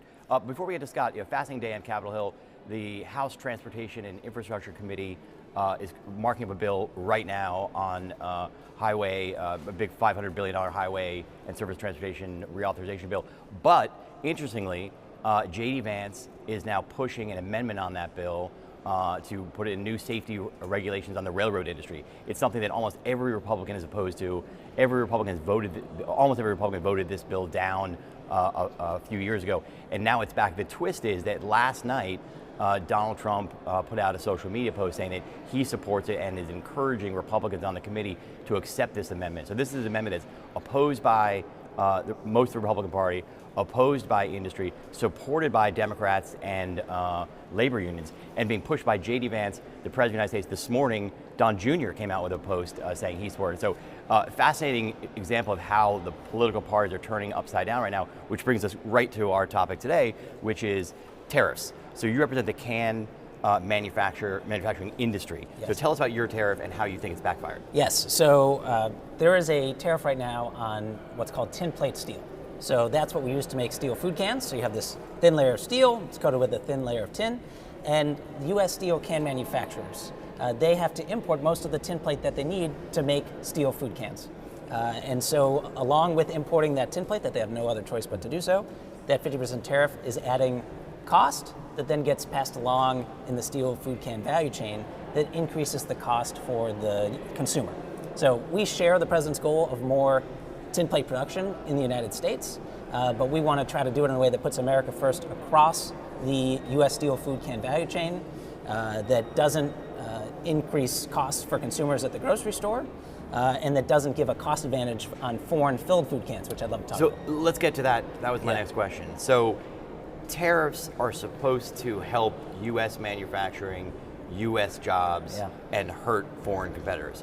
In this case, the opposite has happened. Tell us how this has given a marketplace advantage to foreign-filled food production. Yeah, so like I was saying, there's that tariff on the tin plate steel that U.S. steel can manufacturers need. That's being absorbed in the U.S. steel food can value chain. But foreign-filled food cans, they don't have to pay that Section 232 tariff. They're paying a much lower tariff cost. And to the Trump administration's credit, they had created this, what's called derivatives process, to add more finished downstream goods, like a filled food can, to the derivatives list, so that they would also have to pay the 232 tariff. But with the April 2nd, 2026 proclamation, the filled food cans, beverage cans that we had applied for weren't added. So that means that structural disadvantage exists where these foreign filled food cans are coming in. You could think of like peas, peaches, corn from China. So to give you an example, can of corn coming in from China, delivered in the Midwest, 40 cents. That same can of corn is 70 cents. Wow. So retailers are looking at that and they're saying, let's bring in more foreign filled food cans. And then more institutions, even like schools. And so school children are being fed more foreign food, and people at the grocery store, they're feeling the affordability issue from the tariffs adding cost to steel food cans overall. And they're also unknowingly buying more foreign-filled food cans because the country of origin labeling is so small, if there at all, and there's this cost advantage to retailers bringing in more foreign-filled food cans. So we've got a couple minutes left. Tell us about the CANS Act. Who introduced it? What would it do? Yes, so Representative Van Orden, Republican from Wisconsin, Representative Harder, Democrat from California. This is a bipartisan solution, bipartisan bill that would say, okay, if you're importing canned food, let's empower consumers. Make sure they understand where their food is coming from so that they can make their own choice based on quality, safety, price, other things they care about. So this would say you have to put that country of origin labeling on the front or the top of the can. That's what it would do. And where does the bill stand? What committee does it go to? And what are the chances this year? Yeah, so it's HR 914. It has Representative Van Orden, Representative Harder, but also 5 other Democrats, 5 other Republicans as co-sponsors. So we're hoping to get more additional co-sponsors alongside with. We think it has a chance because it is in line with the Trump administration's agenda to, as you were talking about earlier, to put America first and really American food first. So let's empower consumers in this fashion. I think it'd also be great if we strengthened Buy American provisions. It's already being done in the Farm Bill for school lunches. I think we can look at other ways to make sure that American tax dollars go to buying American food. And then more generally, let's rethink the tariff structure so that we put America first across the steel food can value chain and get rid of this entrenched advantage for foreign-filled food cans and put everyone on a level playing field, or even American food cans in a better position. Scott Breen, the president of Can Manufacturers Institute, welcome to the job. Also, congratulations. Thank you. You started in May? Yeah, the week after the move to 50% tariffs. Oh, yes. great. Good timing, good time. Well, thanks for joining us. Thanks for watching on 535. We'll be back in a few minutes. You're watching 535, and we'll be right back. We are Lions International, one association of global volunteers, one foundation for humanitarian grants, shaping the future, one act of kindness at a time. We are on a mission to improve health and well-being, to strengthen communities, to serve a world in need. We are Lions International. To learn more, visit lionsclubs.org. America leads the world in medicine development. It matters. We get new medicines first, nearly 3 years faster. 5 million Americans go to work because we make medicines here at home. And not relying on other countries keeps us safe. But China is racing to overtake us. Will we let them? Or will we choose to stay ahead? When America leads, America cures. Let's tell Washington to keep us in the lead. He is what your show is called, The Decider.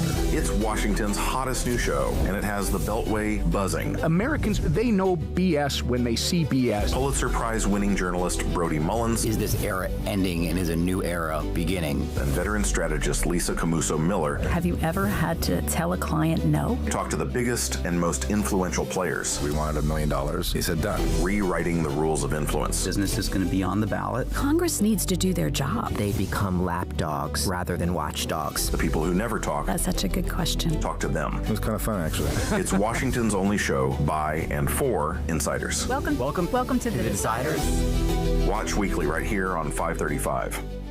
You're watching 535. This is 535. 535. You're watching 535. 535. 535. 535. We're live on Capitol Hill, and 535 starts right now.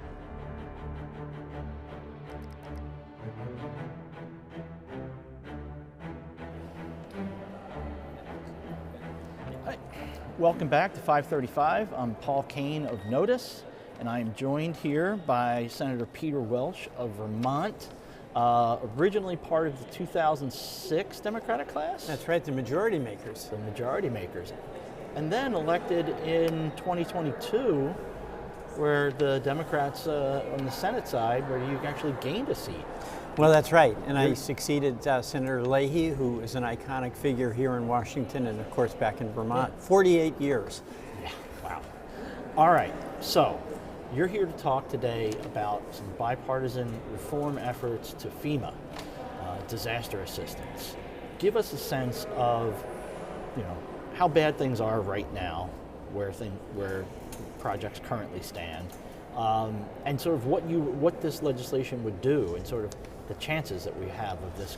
Well, there's two things about FEMA. Of course, number one, it's the federal organization that helps respond to extraordinary weather events that devastate communities. You know, and in Vermont on July 14th, in the last 3 years, we had major floods, one year after another. We've had hurricanes in North Carolina, wildfires in California, in Hawaii. And FEMA is really the federal entity where, when the aftermath of a storm and even preparing, it's got to be there to help communities. Second, FEMA's got a lot of programs to help people recover. And what I've seen with FEMA and our experience in Vermont and shared with others is that the immediate response from FEMA is usually quite good. They've got trained people, they've got assets, they've got organizational capability that our communities, especially small communities, don't have. But then second, the recovery is a total mess, and it gets super bureaucratic. So like in Vermont, when we're trying to figure out, do we replace an 18-inch culvert with a 36-inch culvert? The local people know the answer to that. Well, you got to go. What's the answer? The answer is the decision has to be made by the people who are on the scene, because it might be 18, it might be 36, but the way it is now, you've got to call somebody in Puerto Rico, and they've got a lot of other stuff on their desk and they don't have a clue. So the reform legislation that I'm sponsoring with Andy Kim, but have a lot of interest from my Republican colleagues, would essentially provide much more local control in order to fix a bridge.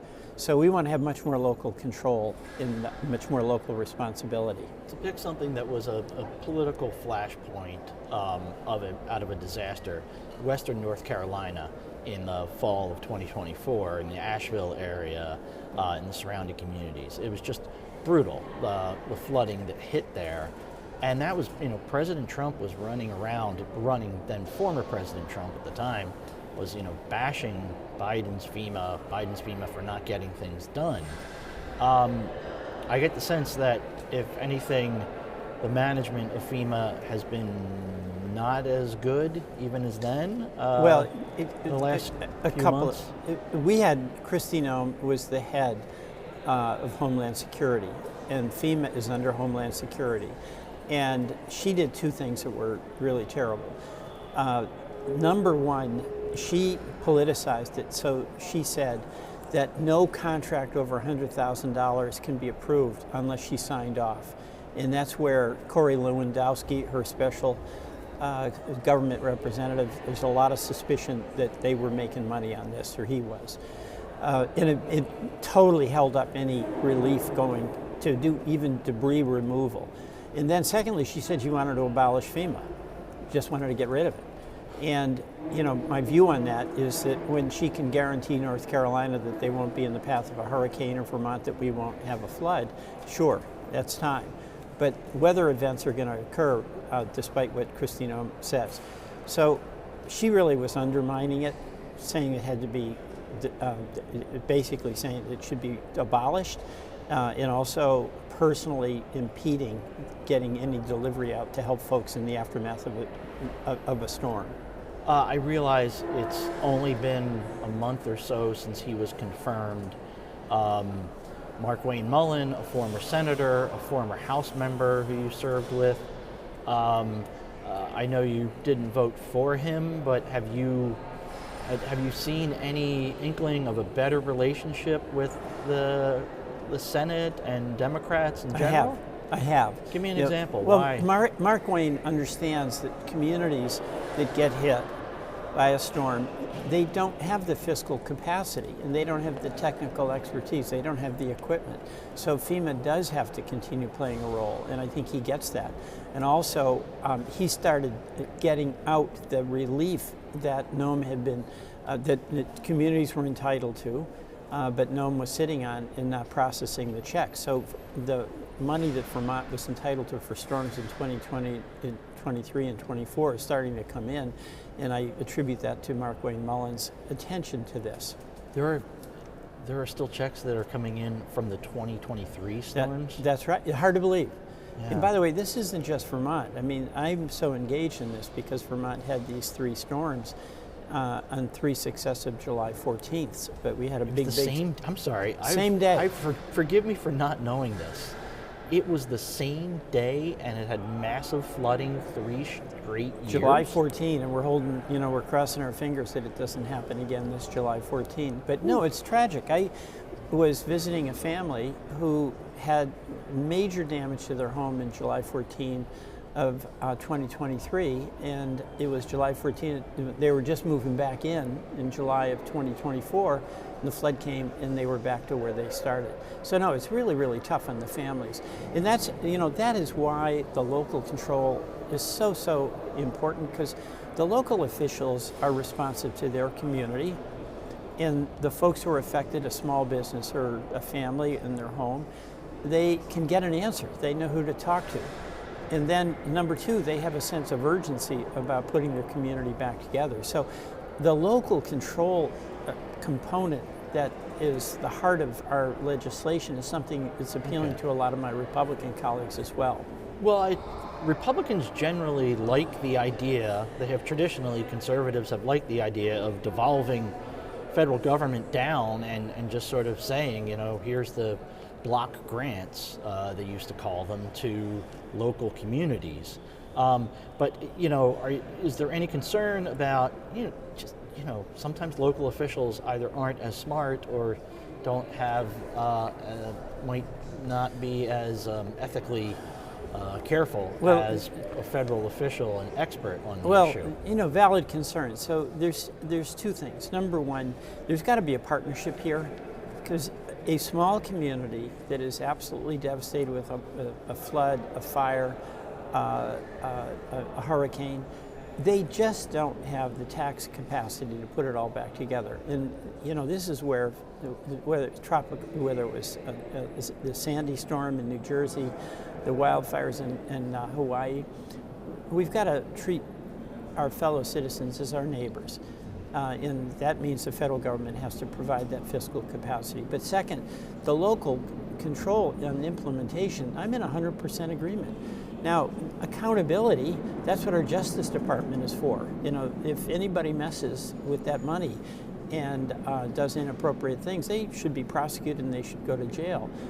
But you really cannot get around the reality that if you're talking about my community, let's say in Montpelier, where we had wicked flooding, the folks in Montpelier are going to be in a better position and feel much more urgency to get that solved than folks that are affiliated with FEMA but may be stationed in Texas or Puerto Rico.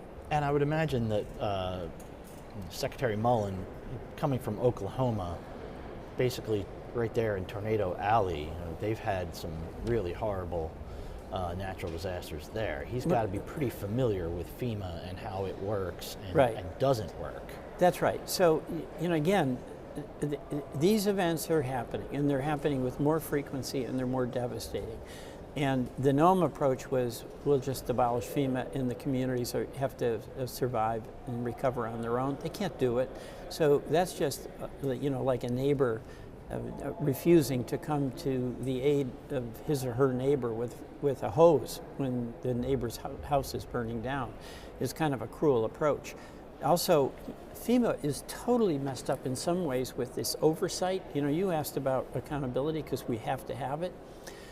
But we have spent more money in monitoring debris removal than we spend on the actual debris removal itself.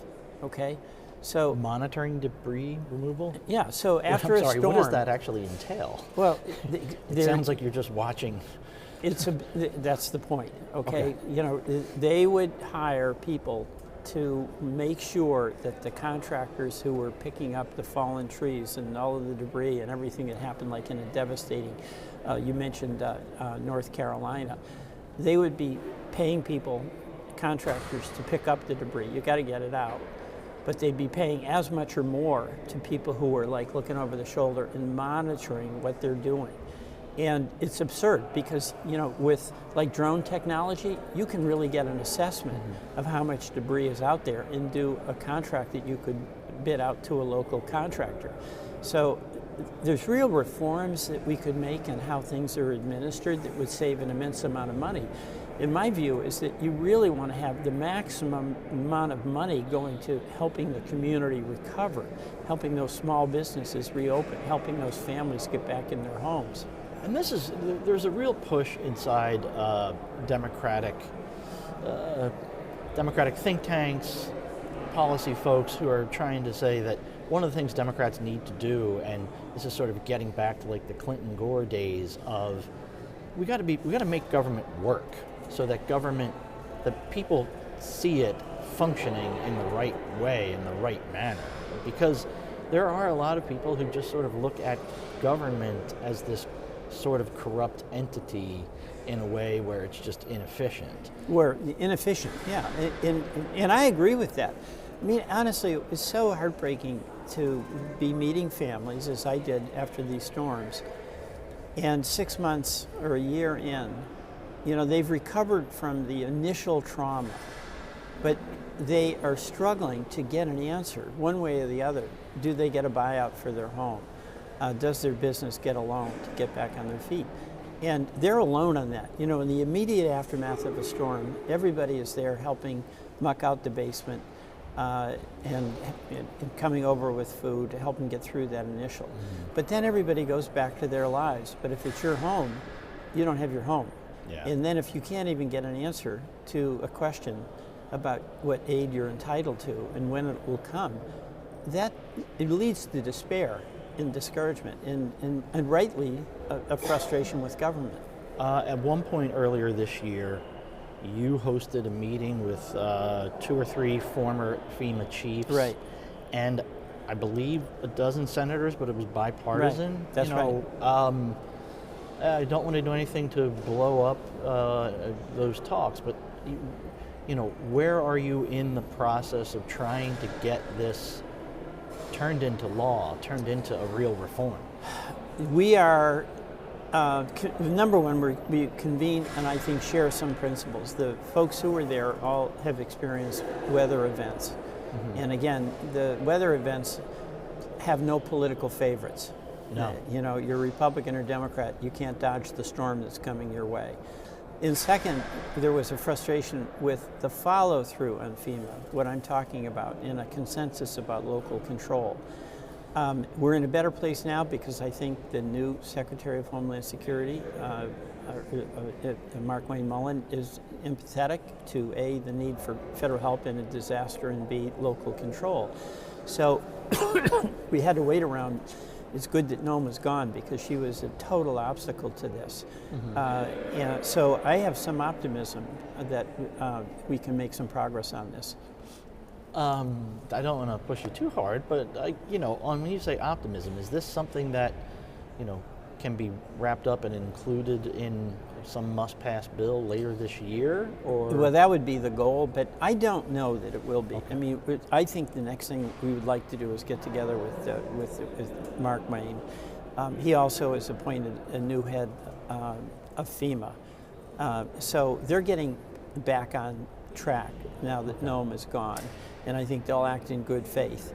And also, Mullen does have good relationships with members of the Senate where he served. Now, the $64 question is always where President Trump going to be? Because what my experience very clearly is unless he gives the okay, then my Republican colleagues tend not to challenge that.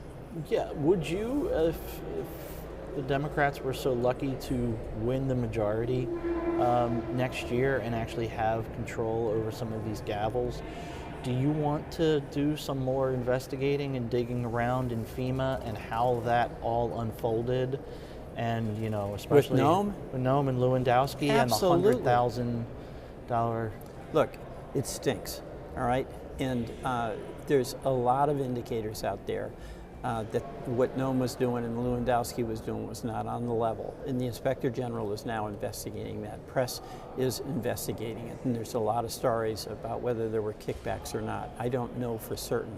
But why in the world would you have a limit on the contracts that had to be personally approved by Noam, other than to either A, stop the aid from going out, or to be in on the action when the contract is going to be let. So I think there's a lot of suspicion about the Lewandowski Nome regime. It really was one of those things that I heard about all the time. Republicans, when they thought she was in good favor with Trump, wouldn't openly criticize her, but boy, they would talk behind her back about how they really felt like she was totally mismanaging that situation. Well, and again, you know, you're in North Carolina. Ted Budd, my colleague, is there, and was really concerned about what happened to his community.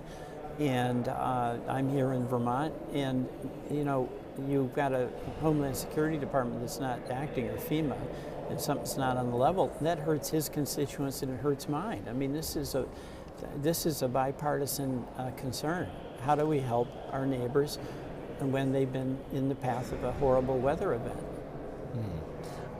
Do you think, how much of this was, they were so focused on immigration and border security that they just took their eye off of what was another critical piece of the... She didn't care. I mean, look, bottom line, she said, let's abolish FEMA. How can somebody say that when each day or each month we're waking up and having enormous empathy when we see this incredible hurricane and flood in North Carolina, or those horrible fires and weather events in Texas? You know, everybody is, when you see that, you see those portraits of families losing their homes, it's there, but for the grace of God go I. So I think Americans want to help fellow citizens when they, through no fault of their own, have suffered a grievous loss. Noam said, let's abolish the department. So it was not the kinder, gentler approach to natural disasters. Okay. This is a special segment that we do here. We call it the 535 1 minute. It's sort of a reference to your old House days. Just sort of rapid fire. What is the best part of being in Congress? Being able to help Vermonters. All right. What's the most difficult part of being in Congress? It's broken, and we just don't address real issues like the debt, the deficit.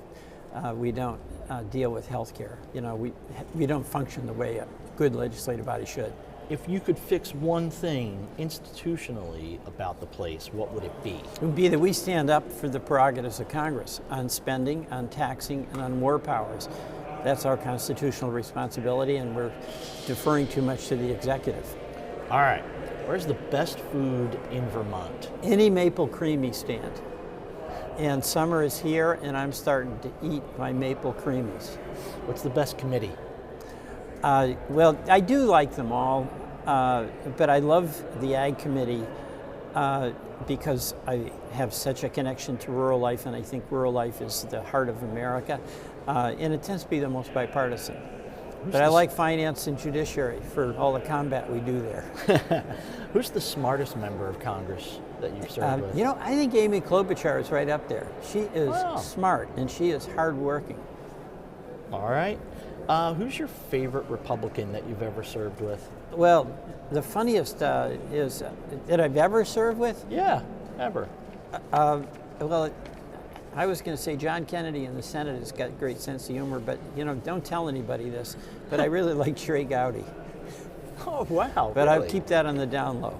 I don't want to hurt his reputation. What is the one phrase, the weirdest phrase that you hear uttered here that if you said it back home in Vermont, people would not understand? Votorama. Oh boy, how late do you think it's going to go? I don't know. You know, I fear to. I hope short. We'll see. All right, everybody. Well, that's all the time we have for this. We'll have you back on at some other point. Rest up. You could have a long votorama tonight, tomorrow, who knows, on the Senate side. We really appreciate it, and we'll be right back. Thanks, Paul.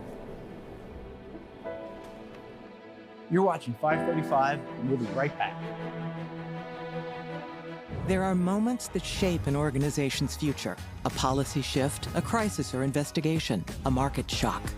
When that moment hits, the clock starts. Markets move in minutes. Regulators, employees, and customers respond instantly.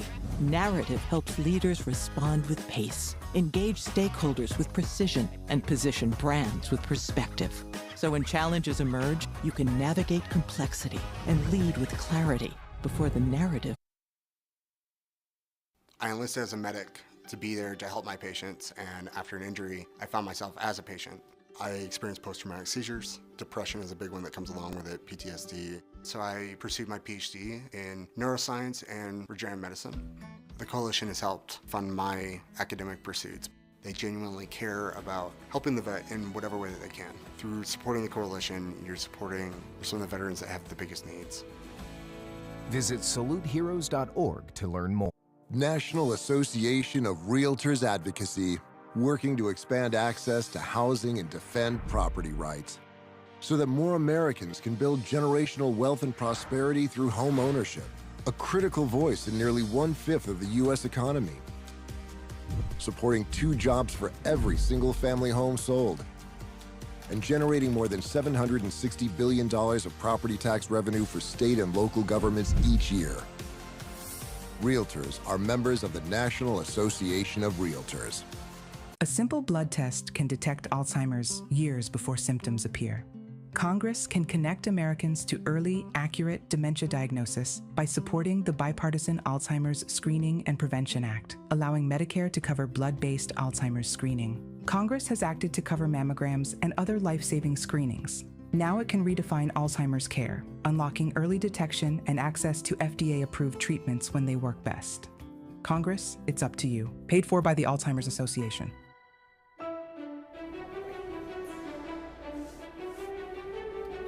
Back on 535, it's Scott McFarland, joined now by Congresswoman Sidney Kamlinger-Dove, Judiciary Committee member from Los Angeles, the City of Angels. You got about 1/3 of the city in your district. I do. And that is a heck of a commute you have built for yourself to serve your constituents. Amen to that, Scott. It's an honor to serve.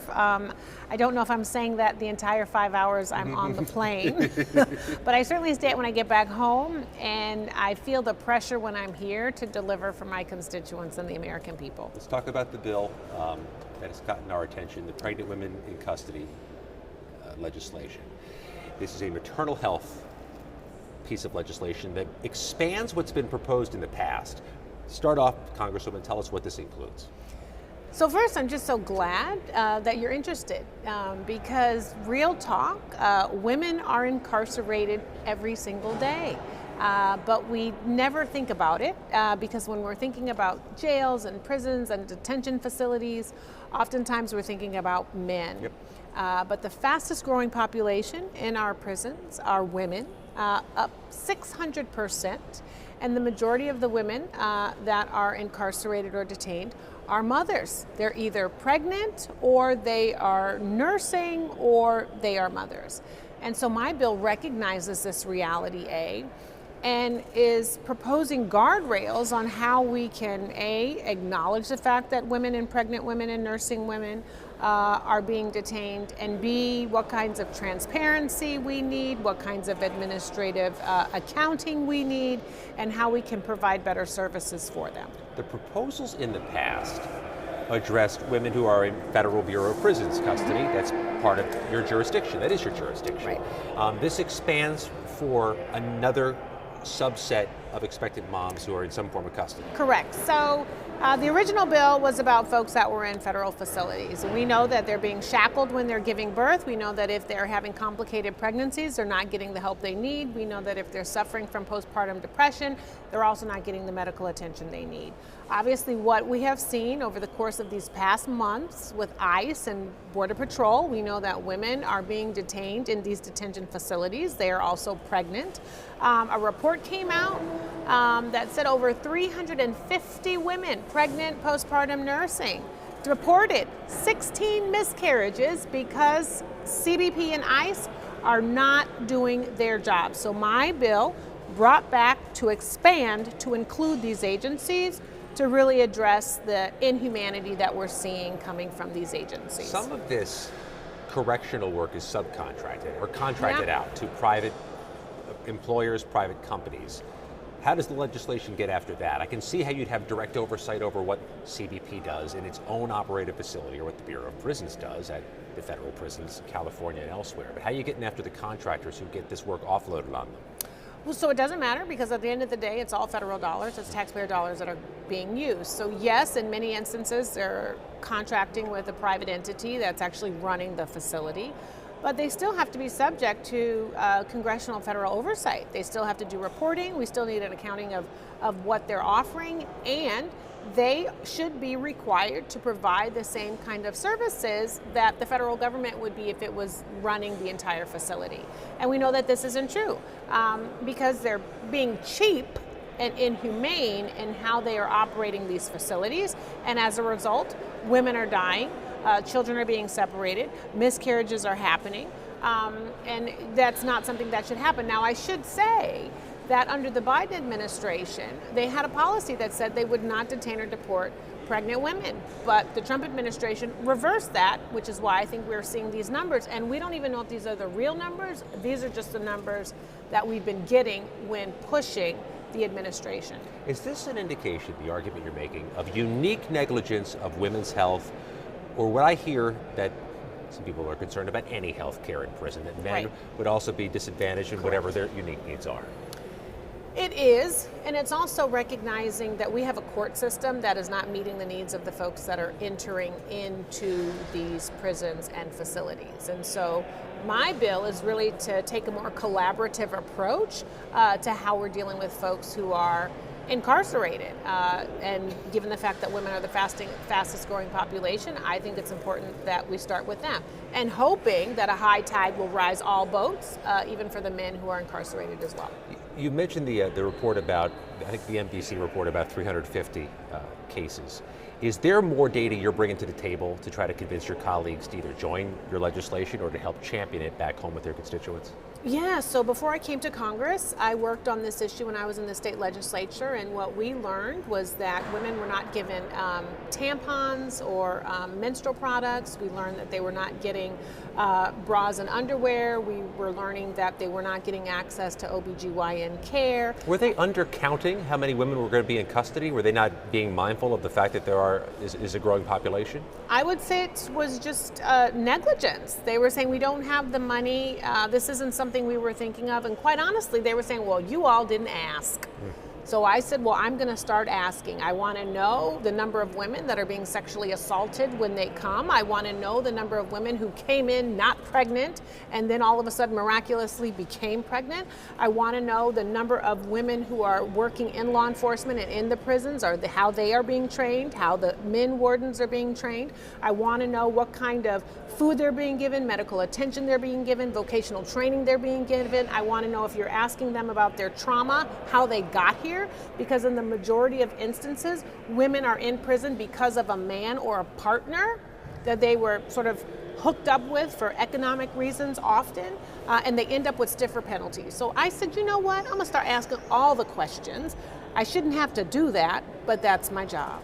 I used to work years ago in a local newsroom where I would try to do reporting on issues involving corrections. I had an editor who said, nobody cares about people in jail. You're not going to get the audience's attention. I suspect you feel some symmetrical dynamic when you try to get people's attention about issues involving those who are housed in correctional facilities versus other people you help represent. Yeah, the reality is a lot of us know somebody who's been touched by the carceral system, but it's not a story we want to share because there's a lot of shame that's connected to it. And we think, well, these folks have disappeared and then miraculously they're going to re-enter our community and they're going to be fine. And that is not the story the majority of the time. You have women who are incarcerated, and what's happening to their kids? Who's taking care of their kids? Do they end up in foster care? Do they get adopted out? Does the parent know that? Do they have privileges where they can visit them? What happens when someone in your family dies? Are you allowed a privilege to at least even phone into the funeral? I mean, these are like basic things that we should be thinking about.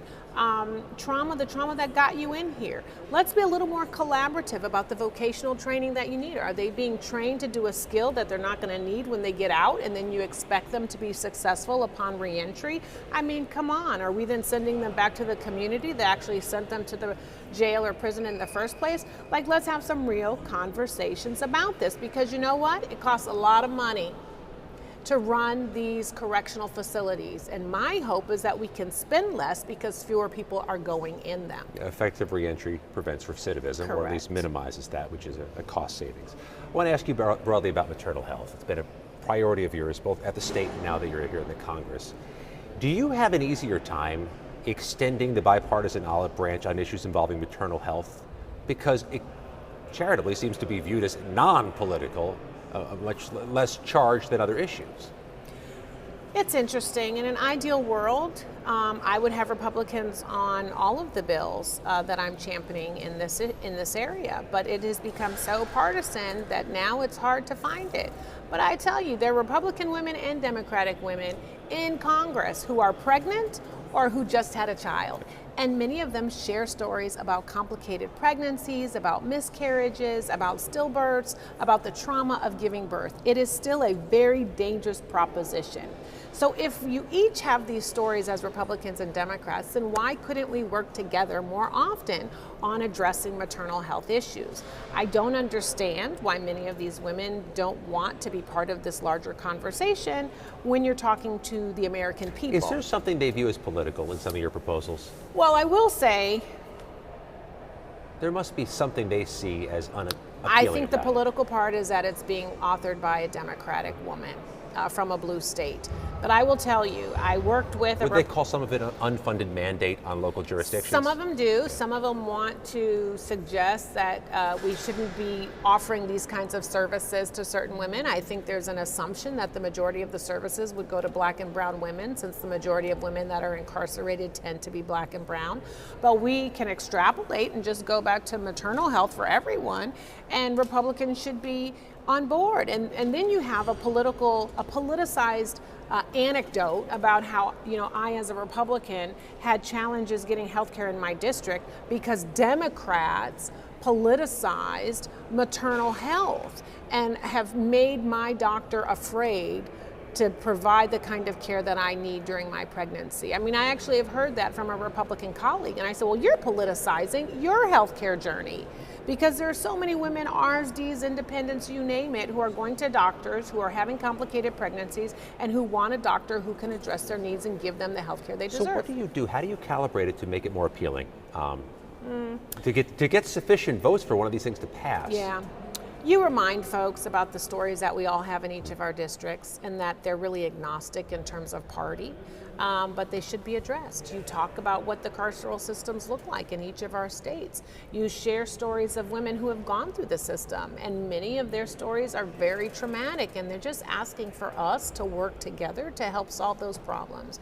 And you work really hard. What I try to do is work really hard to connect to the humanity of my Republican colleagues. And in many instances, it's there. You just have to pull really hard to get it out. And then design bills that are nonpartisan, that are agnostic. What are some of the other maternal health proposals you've offered or think about offering in the months ahead? I think it's incredibly important that we are funding training and education in our medical schools. We know that bias exists. We know that women don't get the services that we all need, because really this healthcare system is designed for men and not women. I say it all the time, how we are prescribed. I'm really interested in looking at senior women. They think that once you're of a certain age, you're not sexual, you don't want to be intimate, and so they stop offering you OBGYN care on a regular basis. I think that is bad and wrong. And just interested in how we can continue to provide more resources and access for our new mothers, many of whom are working, and it's really hard for them to afford formula and food for their babies. And how are we supporting them? It's pre, post, pregnancy. It's the full cycle of a woman and a child. When it comes to the cutbacks the federal government has made to so many of these agencies, and Health and Human Services has suffered quite a bit. The buyouts have gutted so many other agencies. Is there a need to address this in the appropriations process moving forward to get more funding and get more grants out to your community? Absolutely. During the shutdown and when we were debating HR 1, I was going to WIC clinics, and I was crying at each stop I made because they were saying we're going to cut the money we give to new mothers to buy food and vegetables for their babies, or that they weren't coming in because they were scared that they would be attacked by an ICE agent and deported. And we're having those conversations. And then now we're having conversations about a $1.8 billion ballroom just for one individual, when how much of that could go to school lunches, how much of that could go to EBT and food stamps, how much of that could go to health clinics to keep them open. In my district, 50 community clinics could close because of HR 1, and a couple of hospitals. So what does that look like for new families and new moms and little kids? We've heard from a number of your colleagues, including inside the CDC, about rural hospital shortages, the closures of rural hospitals, the shortage, the deserts of providers. You're in a major city where presumably you have more money circulating or more providers available. Do you have a shortage? Yes, sir. How pronounced is it? It's incredibly pronounced. So I have a hospital right outside my district. It's a glossy one, and over 50% of the patients they see are indigent care. I didn't know that. I talked to the hospital and they said, well, we're not going to close down, but what we are tracking are the 3 or 4 hospitals that are proximate to us that are. And so we're going to be hemorrhaging because we're going to have to take their patients. And we're looking at 2/3 of our patient care will be indigent. I have had numerous conversations with community clinics who are struggling to keep the doors open. So what does that mean? It means fewer providers that look like you, fewer providers that are closer to you. I would assume fewer providers. Yeah. You want any part of that? I mean, most providers are like, I'm in it for the long term because I took the Hippocratic Oath and I want to provide care. But what they're also saying is, I still also have to feed my family, and the reimbursements are getting lower. The patient care is getting more acute because folks are waiting longer to come to us because they really can't afford to get here, and that's problematic. So locally, we're sort of taking this issue into our own hands to try and find solutions, but it's not the job of every county, city, or state to do this. It really is the obligation of the federal government. Something you can do if you get a gavel in January, or your party does, with your committees to try to mechanize some of this? Well, my first thought was I want to hit somebody in the head with it because I'm so mad, but I won't do that. I won't do that. But we are going to have to subpoena everybody and bring everybody in and open the books. So as it relates to health care, how much has actually been allocated? Where has it really gone? Let me see the metrics. Have you seen drops in some of these really bad statistics that are plaguing my community, rural communities and urban communities? Because people say, I pay taxes, so I want to see them go to something. And healthcare, I think, is incredibly prevalent right now and on everyone's mind. So I think every single person, if you're CDC, if you're HHS, Department of Ag, needs to come in and tell us how you are serving the American people. My suspicion is that because many of these agencies have been gutted, they're not. They're doing the bare minimum, which is why people are getting poorer, people are getting sicker, and people are getting madder. Just a few minutes left, so we have to enter our speed round. Okay. The speed round's fun, I promise you. Okay. I mean, I promise you, but I can't really guarantee I'm going to deliver. We ask members about their districts. If I go into your district in California, what is the best food that people don't know about, or the best food that you go to? Or we're taking you out for your birthday. Where are we taking you? You're going to take me to a taco truck. Okay. Probably Leo's, probably in Mid-City, and we're going to stay there all damn day. I'm sorry. The truck. It sounds cheaper, I'm not going to lie, which is not. It's kind of not sometimes. Okay. There's some cuisines, there's some like Michelin star trucks. All right. I might make you take me to Whole Box, which is actually in the southern part of the district, and it's all fish and Michelin star. How much of a nightmare is it to get around your district? I mean, I'm sorry, in California, especially in Los Angeles, Fighting words. we see the images of the traffic. Traffic is tough, but just think, it's sunny, you might have a sunroof, you can also just pull over and get a great coffee. But let me tell you something, DC traffic is worse than LA traffic. I know we got ours too. You mentioned the 5-hour commute. I like to ask California, Oregon, and Washington State members, how do you sustain that? It really is, I have to assume, wear and tear for members, especially members with families, try to do that. Lots of movies, lots of books. Meditation. Mindfulness. Yes, mindfulness. Which also helps with the traffic we were just talking about. Yes, mindfulness. Lastly, when you're here, what do you find to be either a colleague whose intellect is a North Star for you? Who do you view to be a mentor? Who in the 535 is somebody who you think is someone you want to emulate? Well, the smartest member of Congress is generally the quietest member because they're the one that is observing and listening. I will say I really like Joe Neguse. He is masterful, brilliant, thoughtful, professional. He's a great mentor. Joe Neguse of Colorado, Cindy Kamlinger-Dove, California. Thanks for your time. Thank you. Appreciate you watching 535. There's a bounty of untold stories, some of which come in the form of the phrase taco truck. We'll be right back. You're watching 535, and we'll be right back.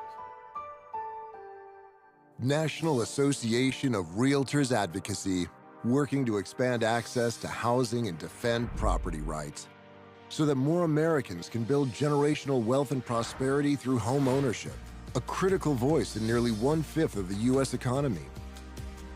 Supporting 2 jobs for every single-family home sold, and generating more than $760 billion of property tax revenue for state and local governments each year.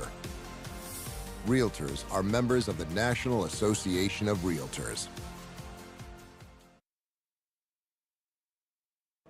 Welcome back to 535. I'm Brody Mullins here with Joe Maloney, making 535 history today, our first 2-time guest, back-to-back weeks.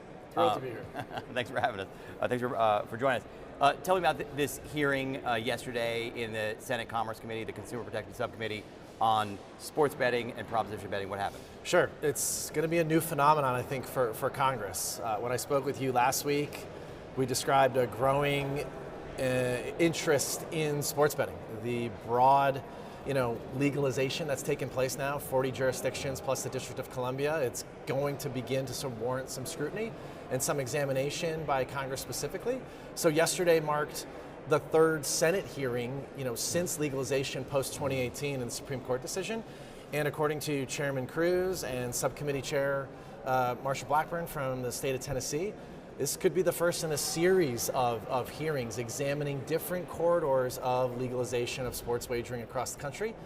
Yesterday, the attention was definitely on prediction market platforms and state-regulated sports books and their commitments to integrity, fair play, what it means. And there were 5 witnesses that showed up yesterday to discuss that with, a pretty decent amount of senators that came to learn a lot more about this issue specifically.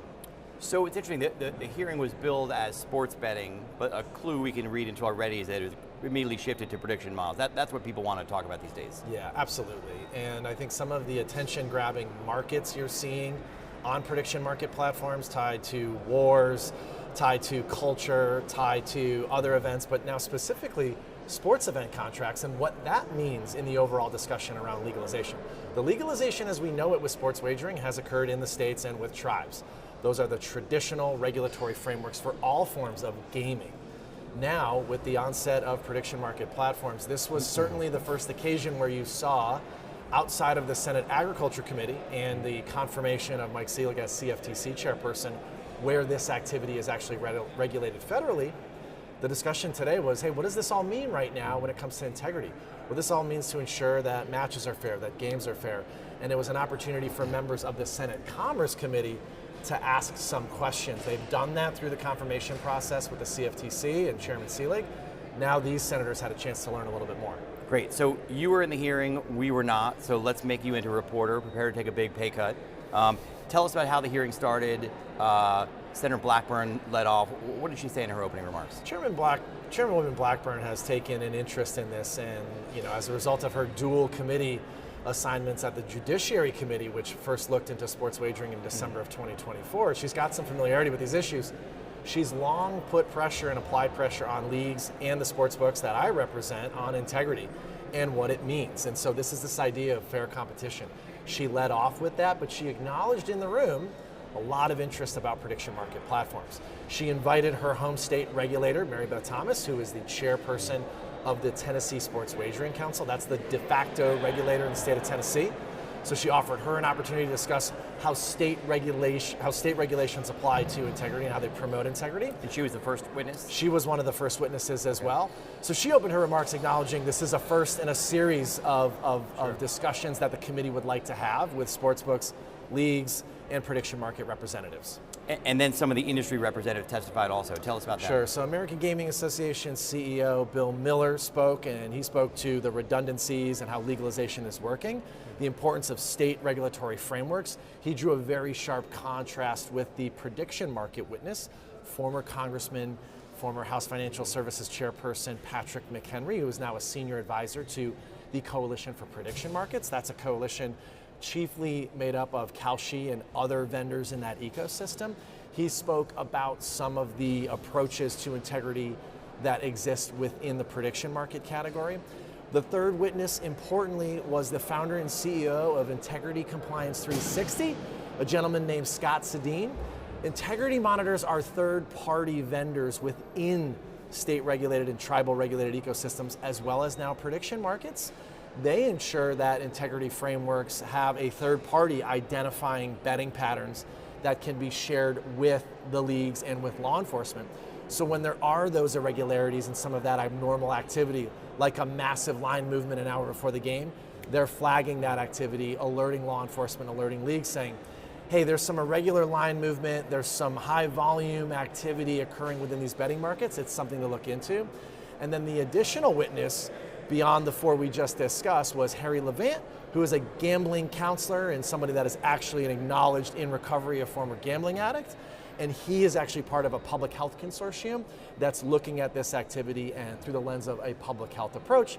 He was bringing the perspective of, hey, what does this mean for gambling addiction? What does this mean for children being exposed to messages? So there really was actually a well-balanced, I'd say, and it's, of course, I'm an advocate too, but would agree that I think the committee put together as an initial touch point a pretty well-balanced look at the industry and kind of where we are right now. And tell us about McHenry. What were his points in his initial testimony? What kind of questions did he receive? Reasserting the authority of the CFTC to police these event contracts. There's a really, really big difference between the state-regulated sportsbook model and these event contracts that are offering event contracts on, the Knicks Cavaliers series or, the Spurs Thunder game last night. And so that's something that is very specific and where Chairman Cruz was particularly interested.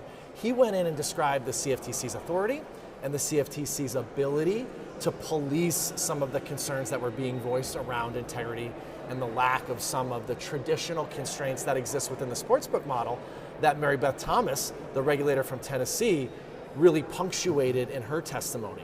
The guardrails that exist, the consumer protections that exist, and the work that the regulators do to hold sportsbooks accountable to monitor this activity, report it to these integrity monitors, and then ultimately allow law enforcement and leagues to come in and conduct investigations.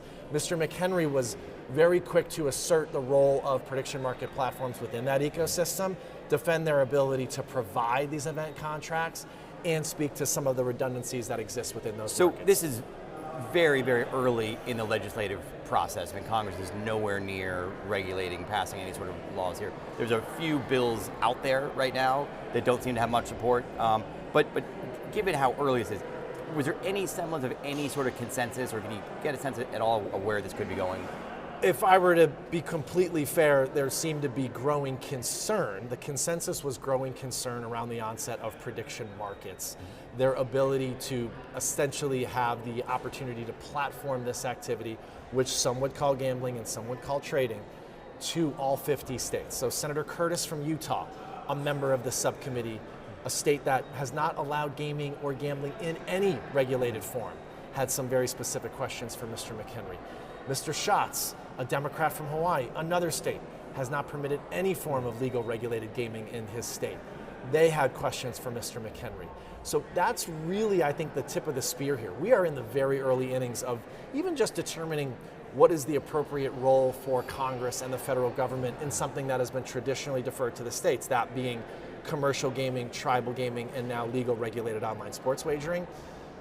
The entry of prediction markets is, like I said last week on this show, forcing Congress to take a closer look now. Okay, what does this mean if we have a Senate-confirmed appointee and a group of Senate-confirmed commissioners as a sub-agency of the executive branch permitting and supposedly policing sports event contracts and kind of what that means? It's very early innings. I'd say Congress is in the very toddler phase of its potential parenting around some of these issues. So, given that how early that is, I mean, you and I know from being around DC and Congress long enough, Congress rarely regulates an industry or takes action on an industry unless the industry sort of come together and has a consensus proposal.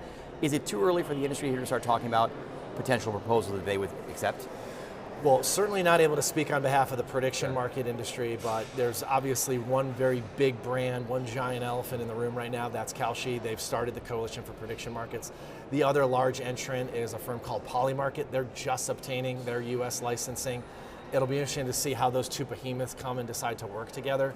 You know, I think what is typically going to take place is there's going to be a period of self-regulatory standards that are going to stand up. Credit to my former employer, the American Gaming Association, very early on after the Supreme Court's decision to, undo and invalidate the federal ban on states regulating this activity, set forward a path for sports books to come together and pursue self-regulatory standards. Those self-regulatory standards exist within the advertising component specifically. Those standards have been invoked and embraced in statute by states. So we have the opportunity, as I spoke to last week, to come into these opportunities and say, okay, here's actually our advertising standards. We don't cast people under the age of 25. We don't target people under the age of 21.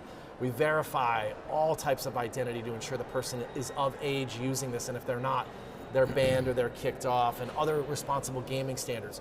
I think you're going to begin to see the prediction market category take on some of those actual duties and obligations, absent formal regulation, but in the interest of self-regulatory standards. Joe Maloney, thanks so much for joining us on 535. We'll catch you next time. Thank you.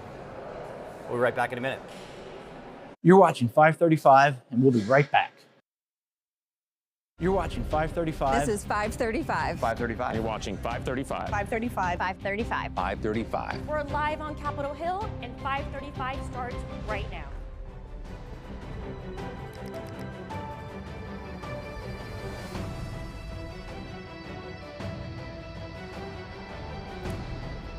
Welcome back to 535 News. This is Paul Kane of Notice. We are here to wrap up our second week.